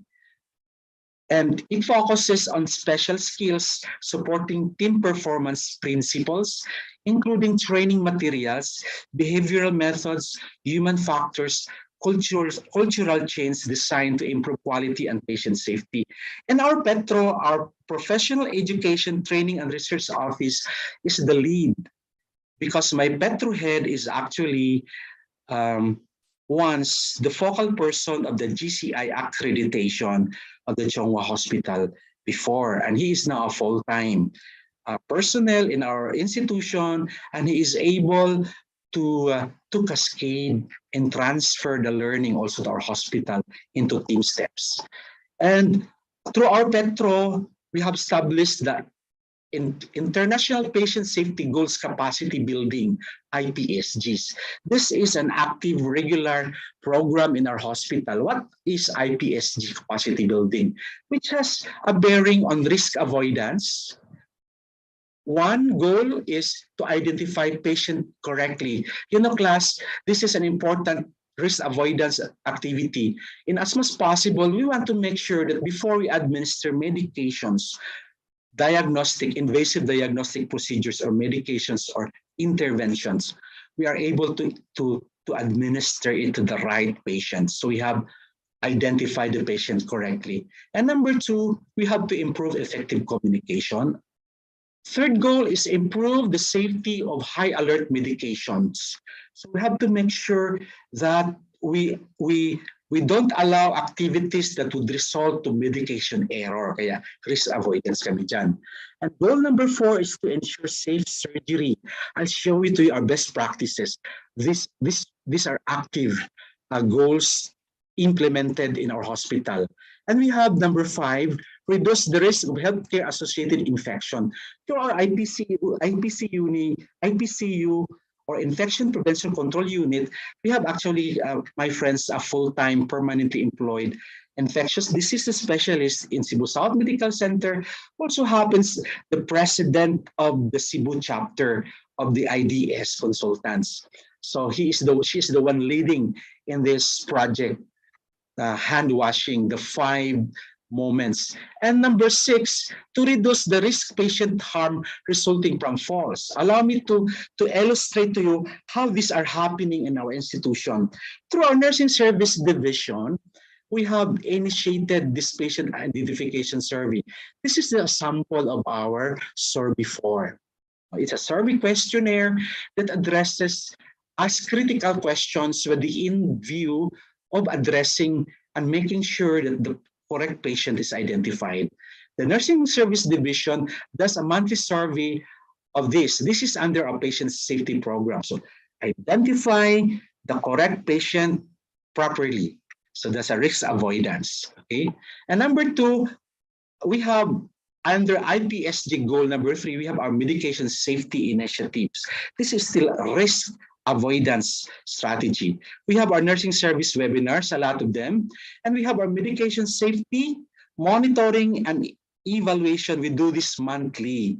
So the nursing service are doing this. And next is we have patient safety. Under patient safety, we have our IV therapy surveillance every month. You know, my friends, for the non-doctors and non-nurses, there are actually potential complications when you have an IV insertion. From the IV insertion side, that can be caused by a needle. So it could be an injury to the blood vessel or to the vein that would result into plebitis or infection. So that's why we are very vigilant on this, no? Especially on the newborns and our pediatric age group. We have to make sure that the infectious complications or other injuries resulting from insertion of IV needles are prevented. So this is another risk avoidance measure. Another one is our surgical safety. It so happened that our operating room or our CSMC operating room staff are actually involved in the study in cooperation with affiliation of the Philippine College of Surgeons through the Operating Room Nurses Association of the Philippines. They made a study and they collated and they were able to come up with this. This surgical safety initiative is actually, again, an initiative of the Department of Health that the DOH wants to be implemented to ensure risk avoidance in terms of surgical operations, okay? And this is Department Circular number 210576. The DOH strongly endorsed the PCS modified WHO surgical safety checklist for DOH hospitals. Because I have a saying, my friends, I would like to break the monotony by discussion that we have what we call the good, the better, and the best surgeon. When you say the good surgeon knows how to operate, the better surgeon knows when to operate. The best surgeon knows when not to operate. Actually, when it comes to surgery, this is very close to my heart, my friends. And I'm passionate with surgery because I am a fellow of the Philippine College of Surgeons and a fellow of the Philippine Society of General Surgeons. And general surgery is my passion, no? Aside from my UD and being an MCC. Okay, there are 3 documents that we embedded in this risk avoidance, how to make sure that surgical safety is not compromised in our hospital. We have the preoperative huddle checklist, the safety officer checklist, and the modified WHO surgical safety checklist. We make sure that every patient who comes to our operating table are ensured safe by this risk avoidance measures. And just to show to you, I don't want to explain this in detail. I would like to talk about a story of this slide. This is the preoperative huddle checklist. And you can see here, we have the part on the surgeon, we have the anesthesia, the pediatrician, especially in cesarean sections, and the surgeon that includes already the GS and other cutting departments, including the OB and other subspecialties under the cutting departments, and the OR charge nurse. They have relevant risk avoidance activities to accomplish, to ensure that the patient is safe. That is the huddle checklist. And number 2, we have a safety officer who monitors in the operating room to make sure that the people in the surgical team are adherent to infection control measures, especially at the time of the COVID. The safety officer makes sure that elective cases, all patients, and including the operating team, are COVID negative. So we have screening, just for example. So the task of the safety officer is to make sure that the technical execution of the procedure and the environment is safe. So meron nakatutok si safety officer. And finally, we have the modified WHO surgical safety checklist. And I encourage hospitals, institutions listening, if you haven't adopted this, you can contact me and I can actually lend to you my operating room nurse. And in fact, he is invited to talk in Zamboanga to echo this risk avoidance initiatives on how to make sure that surgery is safe in our operating rooms. So I can ask him to provide you capacity building on this. Now, this is coming project. So aside from surgical safety, we have an initiative to adopt the PALES 2020 Zero BDI timeout. So actually, we have load, but I'm showcasing to you how vigilant our hospital in risk avoidance. You know, one of the important operations is bile duct surgeries, and when once complications or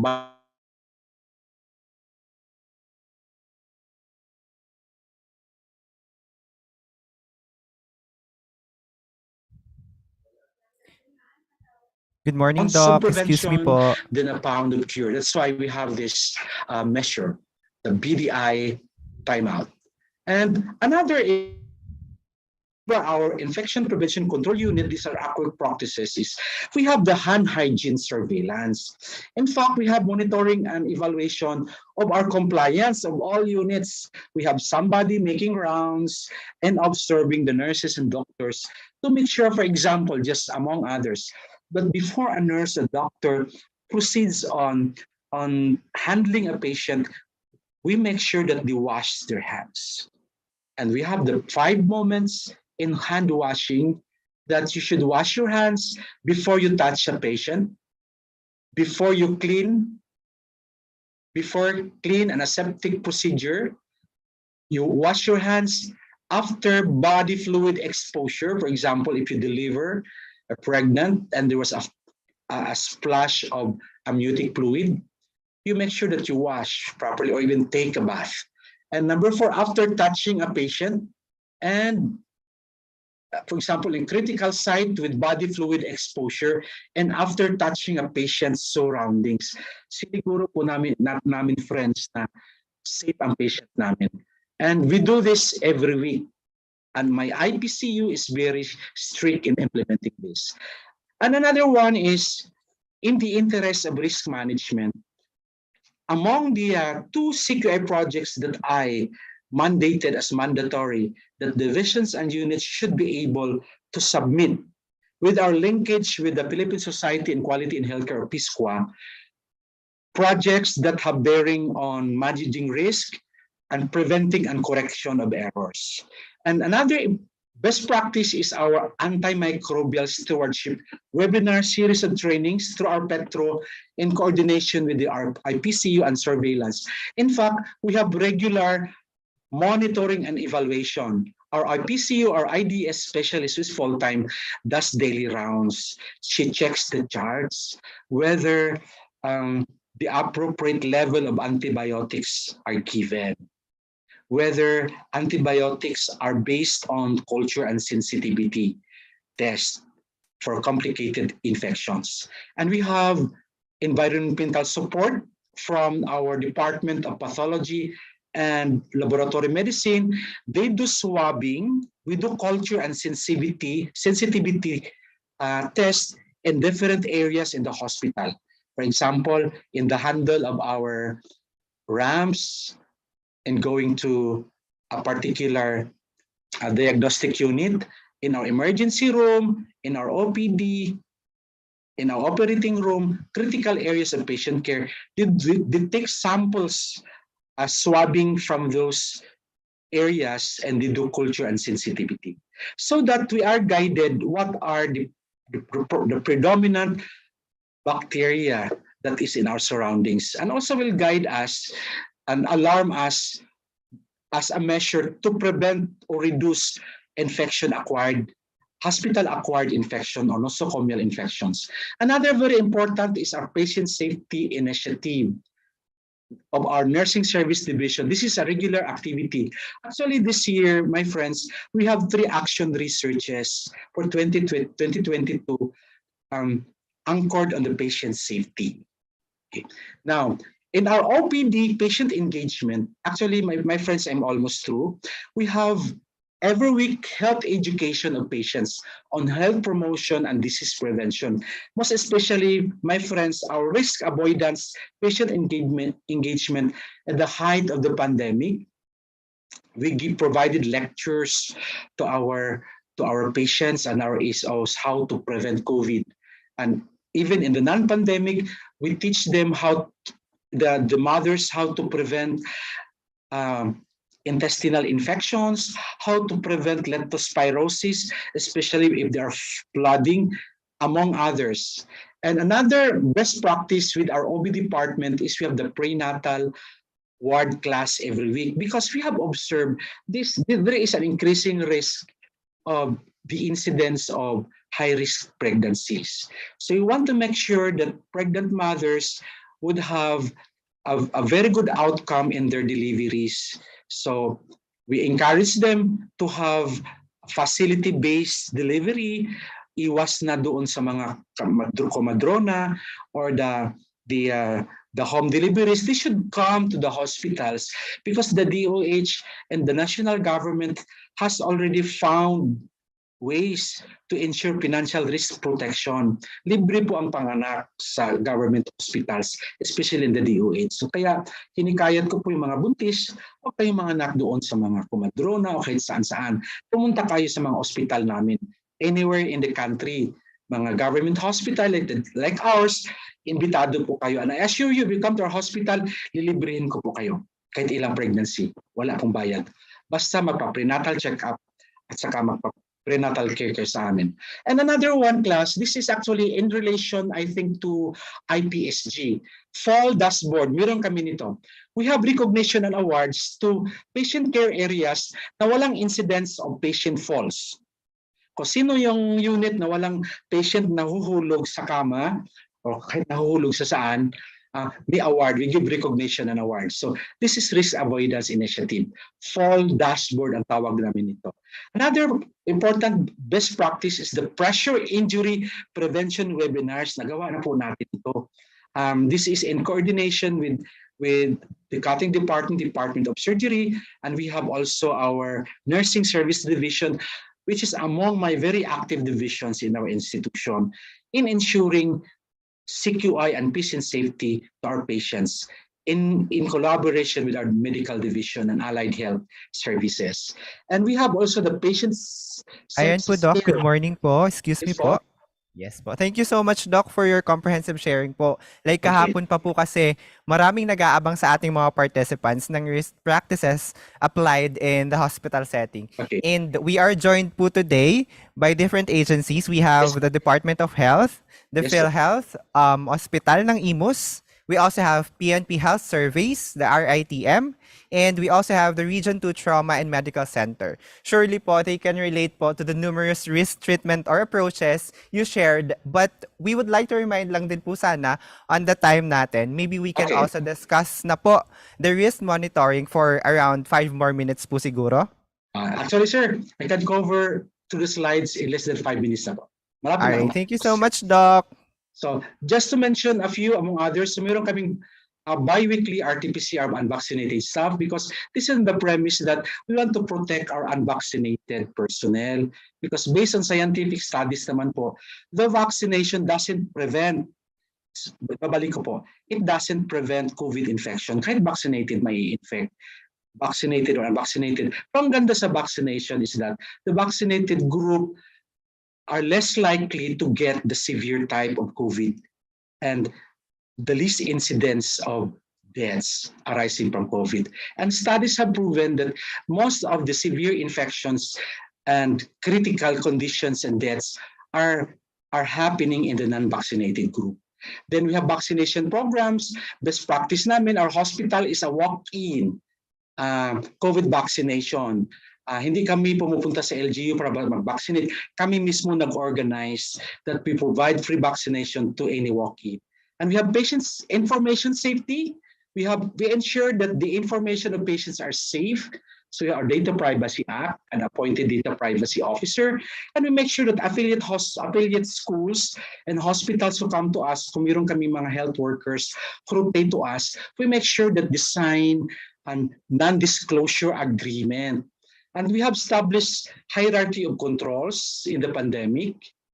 Alam na po natin ito, na-establish namin yan sa triaging and symptom screening of patients in the triage area. In fact, to ensure that we are able to protect our patients from being exposed to infected, hiniwalay po namin class ang infectious from the non-infectious patients. Separate infectious OPD and non-infectious OPD, as well as separate infectious and non-infectious ER.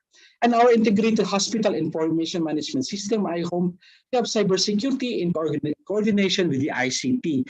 Kung sakali maputol ang internet, may backup po kami to our PLDT, which is Globe. And in our procurement, to avoid that we don't run out of supplies, yung procurement system namin established and compliant to RA 9184. And our back officers have trainings, including us, the key personnel, and we have professionals and procurement officers. So aside from RA 9184, nag-professional level training po sila sa UP. Okay? Then, risk monitoring and review. Okay, class. Or my friends, after risk treatment, very important, we have to do monitoring and review of how well we are implementing our risk avoidance and risk treatment strategies. If we have implemented, to monitor and review whether our measures indeed reduce the likelihood and the impact. So ito, monitoring and review, okay? Na-explain ko kanina. And in fact, our institution adopt some of this monitoring and review survey questions. So we have monitoring and review questions that would address and reduce risk in the line of leadership and governance, so sa management level, ay holistic na siya. We have, that is leadership and governance, in regards to the medical staff, okay, risk and monitoring review survey questionnaire. For the human resources, this is another one. For the perinatal procedures, risk review and monitoring and review sa perinatal, perioperative care, meron kami niyan. And we have also the behavioral health risk monitoring and review. Okay, emergency department. Okay, I'm finishing already. General treatment and care, I'm just trying to run through what we have. And communication, risk monitoring and review, medication safety, patient falls, pressure ulcers, and that's it. So thank you very much for giving me an opportunity. How I wish we have more time, but at least I have shared with you our best practices. And to close my presentation, I have always taught in my flag raising ceremonies and flag retreat this message and culture to all persons in the hospital, all divisions, that as a chief of hospital or medical center chief, I inculcate in them that the most important person in our hospital is the patient. It's not me, the medical center chief, nor the department head. It is always the patient. We owe it to the patient why we have a hospital. We owe it to the patient that we have work. And we owe it to the patient that are given opportunity to serve them. That is why we must provide a compassionate care to our patient, because they are the most important person in the hospital. And it is anchored, finally, my last statement on our core values of the hospital are what? Love of God and neighbor. Number 2 is a client-centered care, integrity, and excellence. Thank you very much, sir, and everybody. Alright, a virtual round of applause naman po para sa ating speaker, Dr. Agustin D. Agas.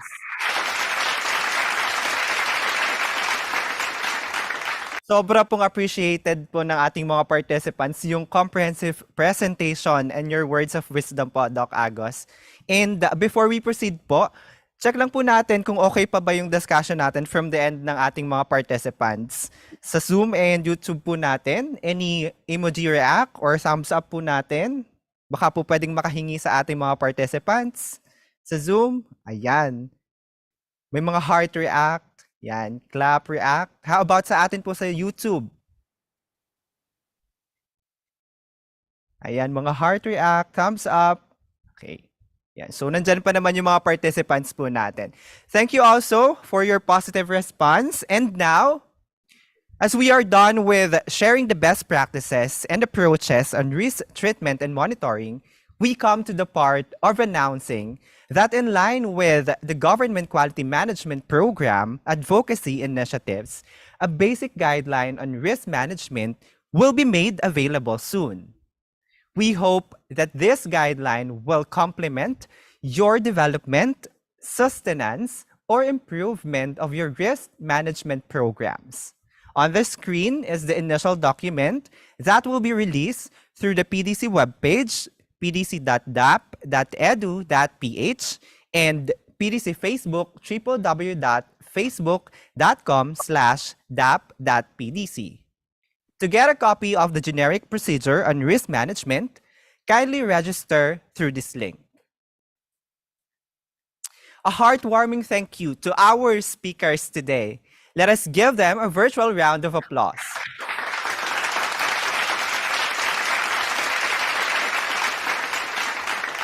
To our participants, the full learning videos are accessible after the event via the PDC YouTube channel with the link presented on the screen. We will now proceed to the question and answer portion. We hope you don't mind if we extend a little bit so we can tackle the questions and comments as time permits. At this point in time, we will be joined by our speaker, Sir Charlie Marquez, and our sharers who will give their responses and comments during the question and answer portion. So kindly mention in your chat message if you are addressing your question to a particular speaker. All right?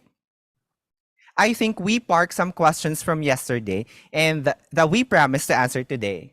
So let's start off from the question addressed to Sir Charlie. Ayan.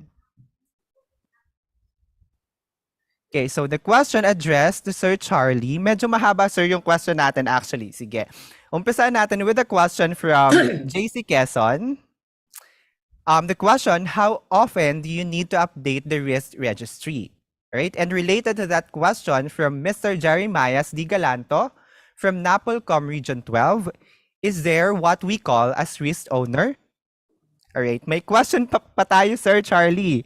According to related to the questions natin, the two questions natin from NHA, are there metrics that we follow in defining the effectiveness of the actions taken to mitigate the identified risk? And how do we report risk? Is there any standard?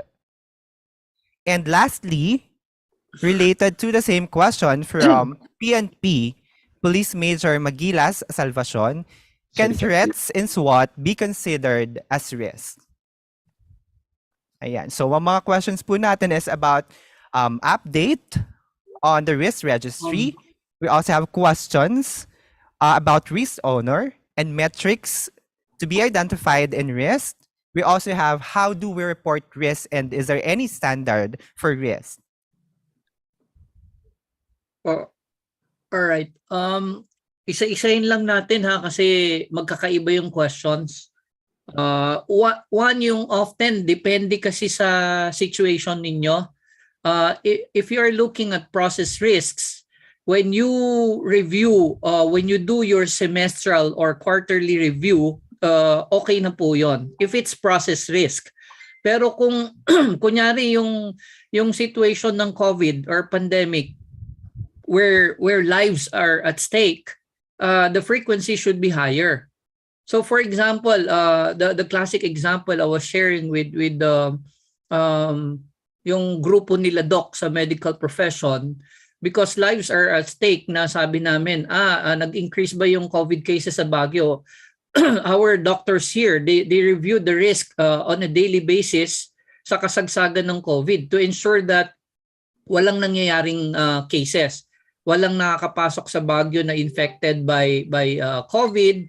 So the objective is daily yung frequency nun. Hindi pwedeng weekly baka ang dami nang namatay. Doon pa lang tayo magre-review. So I do not recommend putting a fixed value on the frequency, but I would recommend checking the nature of your objective or the situation. Kasi kung service process like processing of business permits, processing of building permits, hindi yan nakakamatay. So, o kaya performance ng process ninyo for the sake of PBB or customer satisfaction, okay lang po yung quarterly monthly, quarterly, semestral. Okay po? So yun po yung sagot doon.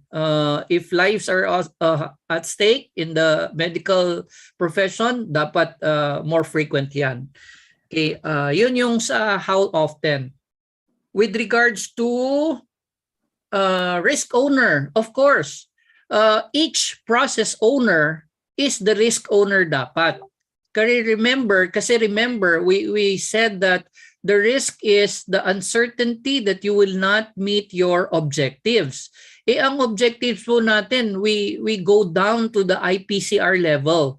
So if each person or each employee has an objective, which is to provide quality service to his or her client, internal or external, so ano yung risk na hindi niya mabibigay yung tamang quality ng serbisyo?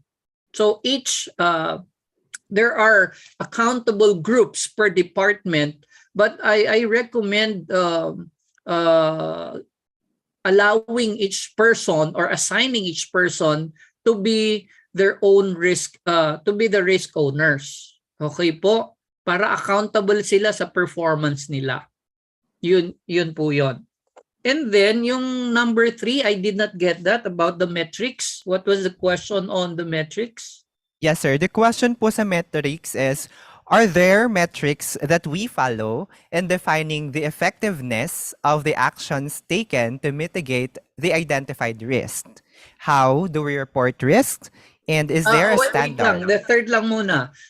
When we say metrics to mitigate at saka sa mitigation, that is why you have the metrics is the severity and the likelihood that it's going to happen. So, but there is no fixed reference table or what we call rubrics. The rubrics for identifying what is the severity, pwedeng low, medium, high, pwedeng 1 to 5, pwedeng 1 to 10, depending again on the nature of your business.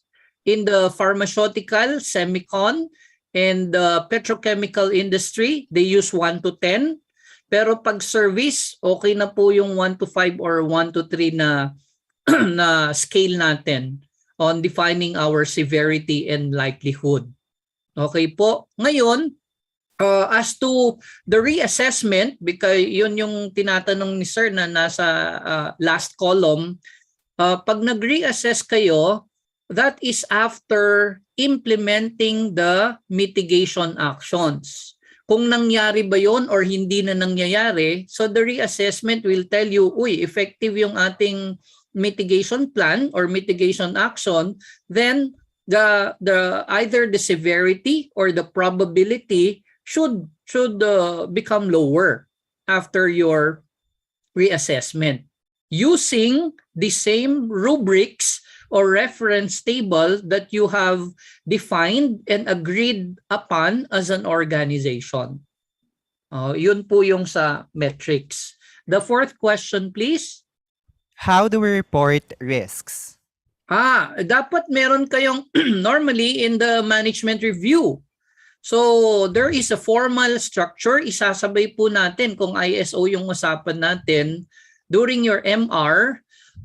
Minimum annual po yan, pero pwede namang semi-annual. But again, I'd like to emphasize na yung pag sa medical profession where lives are at stake, mas frequent dapat yung ating review and monitoring and even discussion of our risks. Kasi kailangan nating i-monitor yan. Did that risk happen?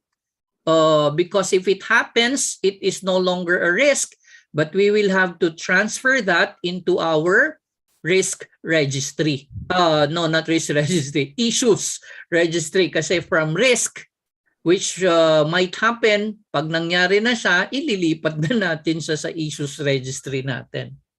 Okay po? And the last question, please. All right, last question po natin. Can threats in SWOT be considered as risks? No. Wait. Threat and SWOT? Parang yata yun. Tama ba yung pagkadinig ko? Threats and Can SWOT? threats in SWOT be considered The po threats as in risks? SWOT. Apa. Okay. Hindi pwede kasi that is your threat from an external, no? External po kasi yung threat natin. Pwede siyang it can be considered also a risk only for some processes. But to answer the question, yes, it can become it can happen, so it can be a risk. It can be considered a risk. Alright, sir, may pahabol lang po ditong question sa atin para sa inyo din po. Ang question po, is it required po ba for the ISO core teams to also establish their own ROR? What's ROR? Rate of return? Risk and Opportunity Registry. You don't separate that for the core team per se. Like I said, if it's the core team, you are defining the risk for a person's objective. You cannot do that. The core team can only guide the other risk owners or process owners to develop the risk. The core team can monitor the development of the risk. You guide them in developing, but you monitor them to make sure that they are creating their risk register. But do not create it for other people because kaya nga tinawag natin na risk owner sila. And they have their own objectives or IPCR, so they should know how to do their own risk registers. Although ang pag-develop ng risk register, it is not necessary na individual yung output. It should be per delivery unit, you can consolidate it on a per division level, but that is a collection of the parang yung DPCR nyo. It's similar to the DPCR that you collected the IPCRs and it became a DPCR. Similar to that po. Alright, maraming salamat po Sir Charlie for answering those questions natin from our participants. Napaka-active po talaga na ating mga participants. We have another question po and this is addressed to Dr. Agos. Doc, ayan po. Yes. This is from Philippine National Police, Police Major Magilas S. Salvacion. The question po is, what were specific examples of the resistance to change? And aside from examples of resistance to change, can you also tell us, based on your experience, how we can also counter such? Okay, thank you for that question. So the question is trying to ask some examples of resistance to change. As we all know that change is constant. There's nothing permanent in this world except God, but change. So we have to adapt to change. So examples ng change resistance, to be specific examples. For example, if the hospital or the organization is adopting a new technology, and we have the aging workforce, yung mga retirable, nasanay sa manual, they don't want to adapt to technology. But in OD, you know, sir, in OD, we have an intervention to make an assessment of the readiness of the organization or individuals to adapt to change. And if they are not ready, we have to institute OD interventions, how to prepare them. So other examples of resistance to change, sir, is the organization is trying to adopt strategies to increase targets. And we observe that kulang tayo ng manpower. So isang resistance to change is, one manifestation is we hear complaints. Dumami ng work namin, kulang kami ng tao.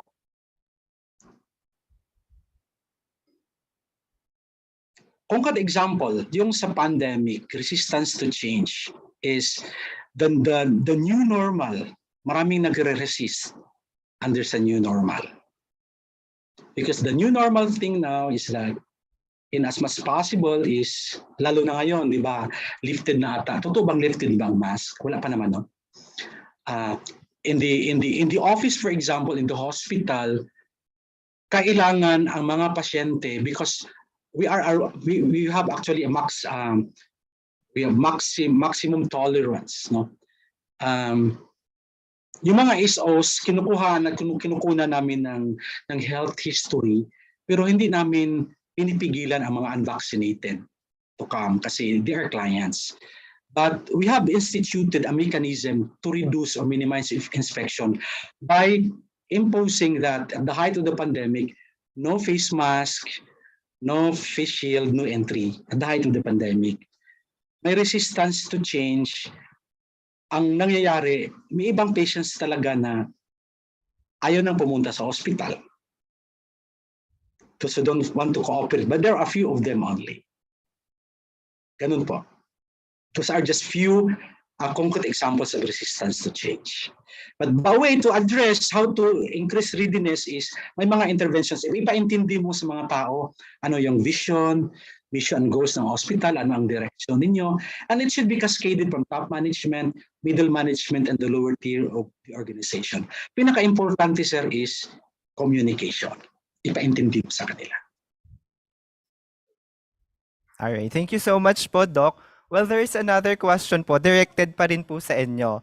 Right? The question po, it was indicated in one of the bullet points in your presentation, yung statement po na increase the risk to get the opportunity. Tinatanong po ng participants natin, what does that mean po? Can you briefly expound po yung statement na increase the risk to get the opportunity? Yes, it was in the bullet na increase the risk to increase the opportunity. O nga, Sir Charlie, no? Pati ako naguluhan. Paano mai-increase ang opportunity with increasing the risk? Ito, I think I have an example. The increased flux of patients or hospital is a risk. Pag tumaas yung pasyente namin, may surge of patients kami, it is indeed a risk. Bakit? There is a probability, likelihood ito, na hindi lahat mo ma-attend with a limited manpower. But the increased number of patients opens for another door of opportunity, may increase. Because if we are able to cater all of these patients, wala kaming ma-neglect. It can boil down to increase in our PhilHealth, di ba? ROI in the hospital. So the more you increase the number of your clients, of your patients, which is increasing risk, also has an opportunity, one, to serve, but on the financial side, tataas din yung return on investment. So tataas ang PhilHealth income ng hospital. So I'm trying to expound it by giving an example. So isa siyang potential risk na tataas na alam natin na iiwasan natin, pero despite that it increases, tataas ang isang opportunity. Tama po ba? Baka si Sir Charlie may maidagdag doon on the technical side. Yes, Doc. I think that's the same with any in a business endeavor. The higher the risk, sabi nga po nila, the higher the reward. So if you don't take risks, you cannot take advantage of the opportunities. But this is not applicable for all types of businesses, no? Yes. So yun po. Yeah. Oo, kaya nga sabi nila gamblers yung iba eh. Because kaya nga, sir. Kasi tama po yung tinype ni Ma'am Marie Chris. If you are a risk taker, there's a better opportunity for you. Pero we need to keep in mind that we are public servants. So we have to be careful in the risks that we are taking. So if it's a business, ganun po talaga eh. They invest because they know that the returns are big also. Because they are profit oriented. Pero tayo, kung hindi tayo profit oriented, sometimes we don't take that great risk anymore. So, depende po. And to add to that, Sir Charlie, iba kasi ang perspective for us in the hospital kasi we are not profit-oriented. Yes, We yes. take every opportunity, yung risk, halimbawa, yung risk in demand, yung sa health-seeking behavior ng mga pasyente, the more patients would come to us, that is considered a risk, no? Kasi flux of patients, no? Congestion, that is in fact an opportunity for us. Kasi since we are the instrumentality of the Department of Health to implement universal healthcare, the more risk with the increased number of patients, there is more opportunity that we can fulfill the intent of universal healthcare. More patients are served, better health outcome, parang ganon, and more learning and growth opportunity for our people also. Yes, sir. Tama po yun. You need to measure or weigh the benefits and costs. Po, Doc. Maraming salamat po, Doc and Sir Charlie, for answering that question and explaining to us yung statement na yon. Alright, so from our active participants, syempre hindi po makakawala si Miss Elsa. May questions din po na binigay sa kanya. Ayan. And the question, Ma'am Elsa, for you, do you have business continuity plan? With the recent incident happened in MCIAA, due to Korean Air aircraft that overshoot the runway, what were your contingency plans to ensure the continuity of your essential services and avoid temporary closure? Thank you. So as of the moment, the investigation is ongoing with GAAP and then the Korean Airlines as well as from other nationalities. Since yesterday, the runway was opened. Since sometime in 2018, the MCIAA experience in terms of the runway overlay, no? So basically, the runway has a length of 3.3 kilometers. So despite of the overshoot incident happened last night on Sunday, basically the MCIAA opens 2.7 kilometers. So meaning there was no paralysis in terms of the services of runway for the morning, but except for the night, because we have to consider that the safety of the aircraft and the passengers as well, we have to consider. One of the damages that we have during the incident is the puppy lights, the damage of the structure of the puppy lights, wherein that is assigned at the threshold area of runway 04.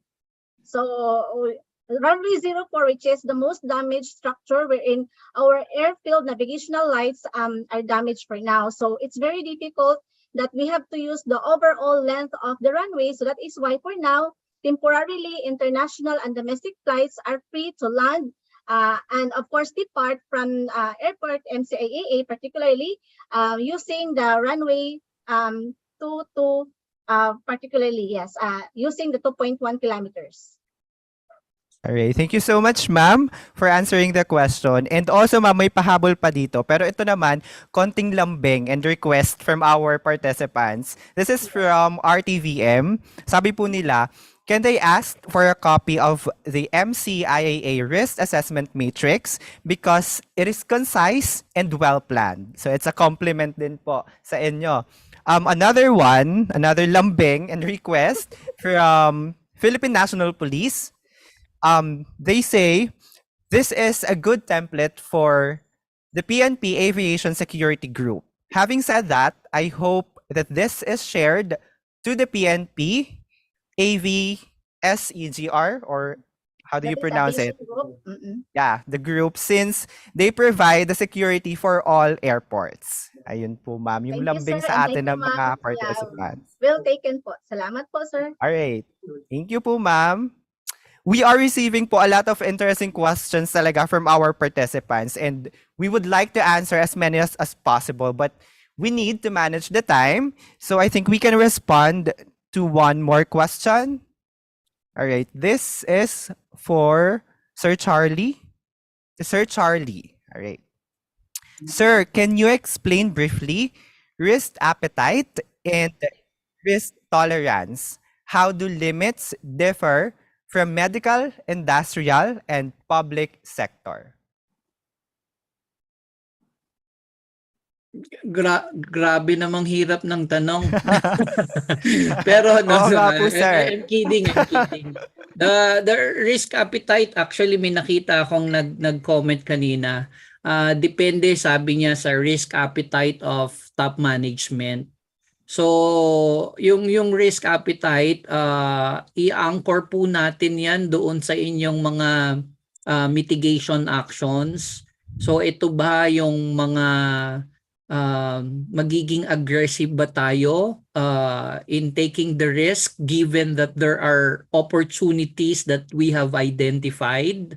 So, yung risk appetite yata na sinasabi nila would not be referring to the risk per se, but they are referring to they could be referring to the opportunities that they want to take advantage of.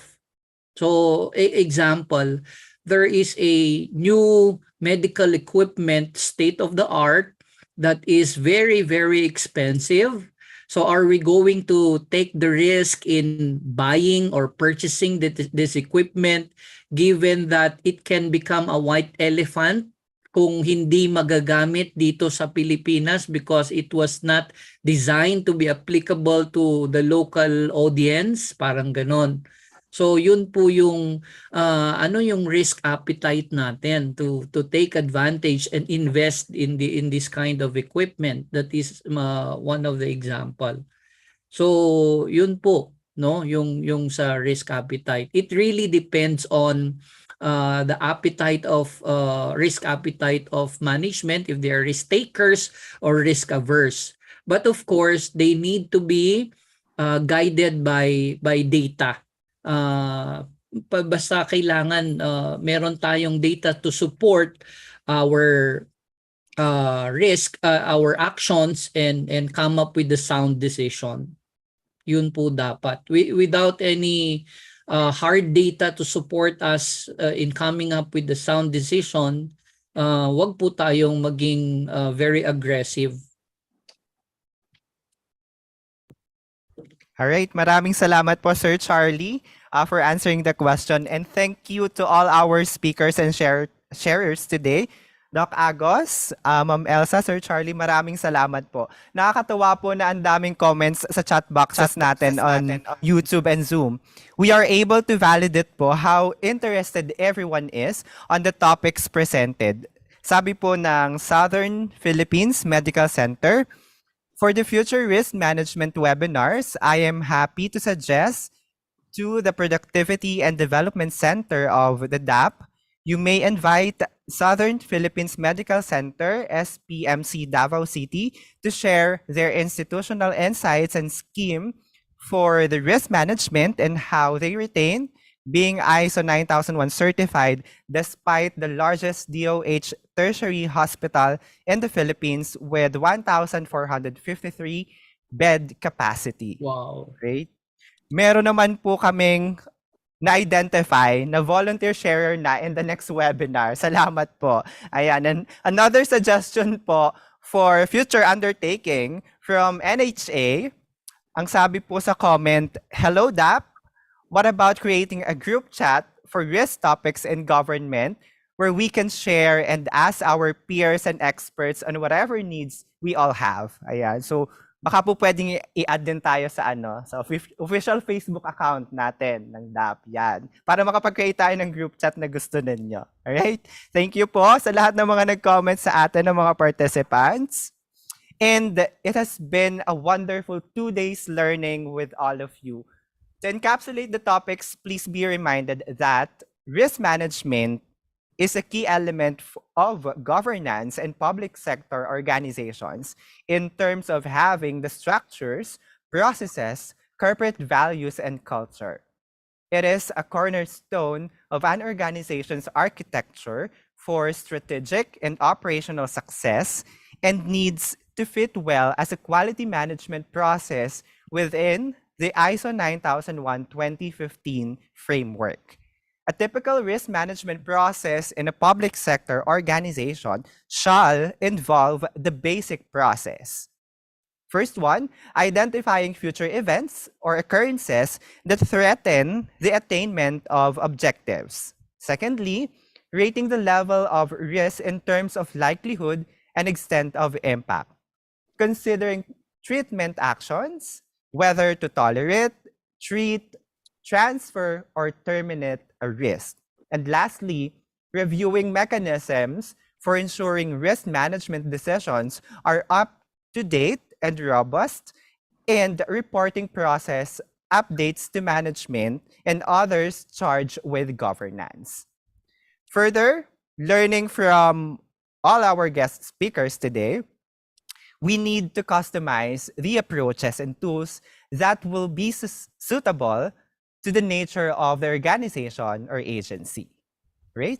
We would like to express our heartfelt gratitude to all our sharers, and especially to all of you who have participated through your presence and your active participation throughout this webinar. At this point of the session, we would like to present the Certificate of Appreciation to our guest sharers. The certificate reads as follows. The Development Academy of the Philippines awards this Certificate of Appreciation to the guest speakers for their invaluable contribution in the RiskTalks webinar on strengthening risk management in the public sector. Given this 26th day of October 2022, signed Attorney Engelbert C. Caronan Jr., President and Chief Executive Officer, Development Academy of the Philippines, and member GQMC.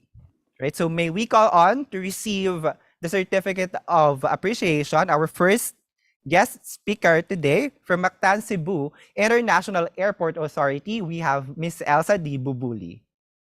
Thank you so much, ma'am, for being with us today and lending your time for our session. Maraming salamat po. We also have our second guest speaker to receive the Certificate of Appreciation from the Department of Health, Cebu South Medical Center. We have Dr. Agustin D. Agos. Maraming salamat din po, sir, for being with us today. Napaka-comprehensive po talaga ng naging discussion natin. Right? And lastly, our guest speaker, Mr. Charlie M. Marquez, our DAP resource person. Thank you so much, sir, for lending your time for us today sa ating sharing session po. Thank you. All right. Everyone, our dearest speakers and participants, we hope that you have all enjoyed the RiskTalks we had for 2 days. May you have learned valuable information from our sharings and be able to apply it to your organizations and agencies. We greatly appreciate that we have reached almost 1,000 participants audience combined from Zoom and on YouTube. Wala pong bumitaw sa inyo since yesterday, since day 1 hanggang day 2 po, sinamahan niyo po talaga kami. Maraming salamat po. Kindly fill out the Google Form attendance sheet at the link shown on screen, and our team has also shared it in the chat box for your easy access. The information you provide in the attendance form will serve as the basis for the details in your electronic certificate of appearance. And the e-certificate of appearance will only be issued to participants who have logged their attendance and filled out the evaluation forms. Here are the links to the forms. Ayan. So, hopefully nakapag-attendance po kayo and fill out our evaluation forms for your certificate. Right? Also, we would like to encourage you to join the DAP Asian Productivity Organization Vision 2025 Photo Contest with a theme, Innovation for Higher Productivity, to showcase your organization's innovative efforts through a snap of your camera. To know more about the contest, read the rules and mechanics through this link. Remember, the deadline of submission of entries is on November 11, 2022. Watch out for more upcoming free webinars and sharing sessions from the Academy. To keep you updated, don't forget to like and follow us on our official Facebook account and YouTube channel. Take note that we will upload all the materials in the public view-only Google Drive folder we shared earlier. All files will be available on demand to further your learning. Please like, follow, and subscribe our Facebook page, website, and YouTube channel to stay updated. Right? All the learning videos we presented these 2 days for this 2-day session are viewable sa atin pong YouTube channel. Okay? To document our session today, please open your camera on Zoom for a photo opportunity. So magkakaroon po tayo ng picture taking. Ayan. Open your camera po para makita ang ating mga pretty faces. Ayan. Medyo marami tayong participants, so kailangan i-handle niyo yung smile ninyo sa mahabang oras. Good morning, everyone. I would like to ask everyone to open their cameras and give us your sweetest smile as we capture our photo documentation for today. We are 672, so we have 14 panels. So please maintain your sweetest smile as we capture it. Okay, I'll just inform you if we are finished. For those who have no camera, it's okay. Your name will be reflected po sa ating photo documentation. Okay, I will start already. 1, 2, 3, smile.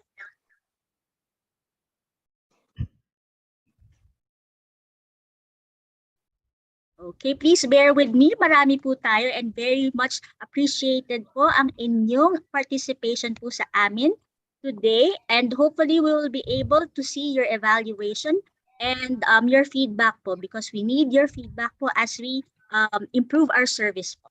Okay?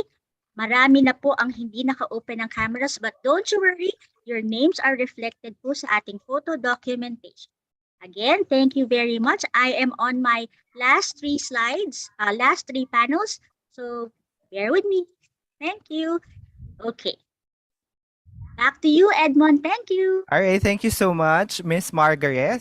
And mula po sa Development Academy of the Philippines, Productivity and Development Center, at sa lahat po ng bumubuo ng webinar na ito, maraming salamat po sa Zoom and YouTube participants po natin. Hanggang sa muli, see you again in our next event.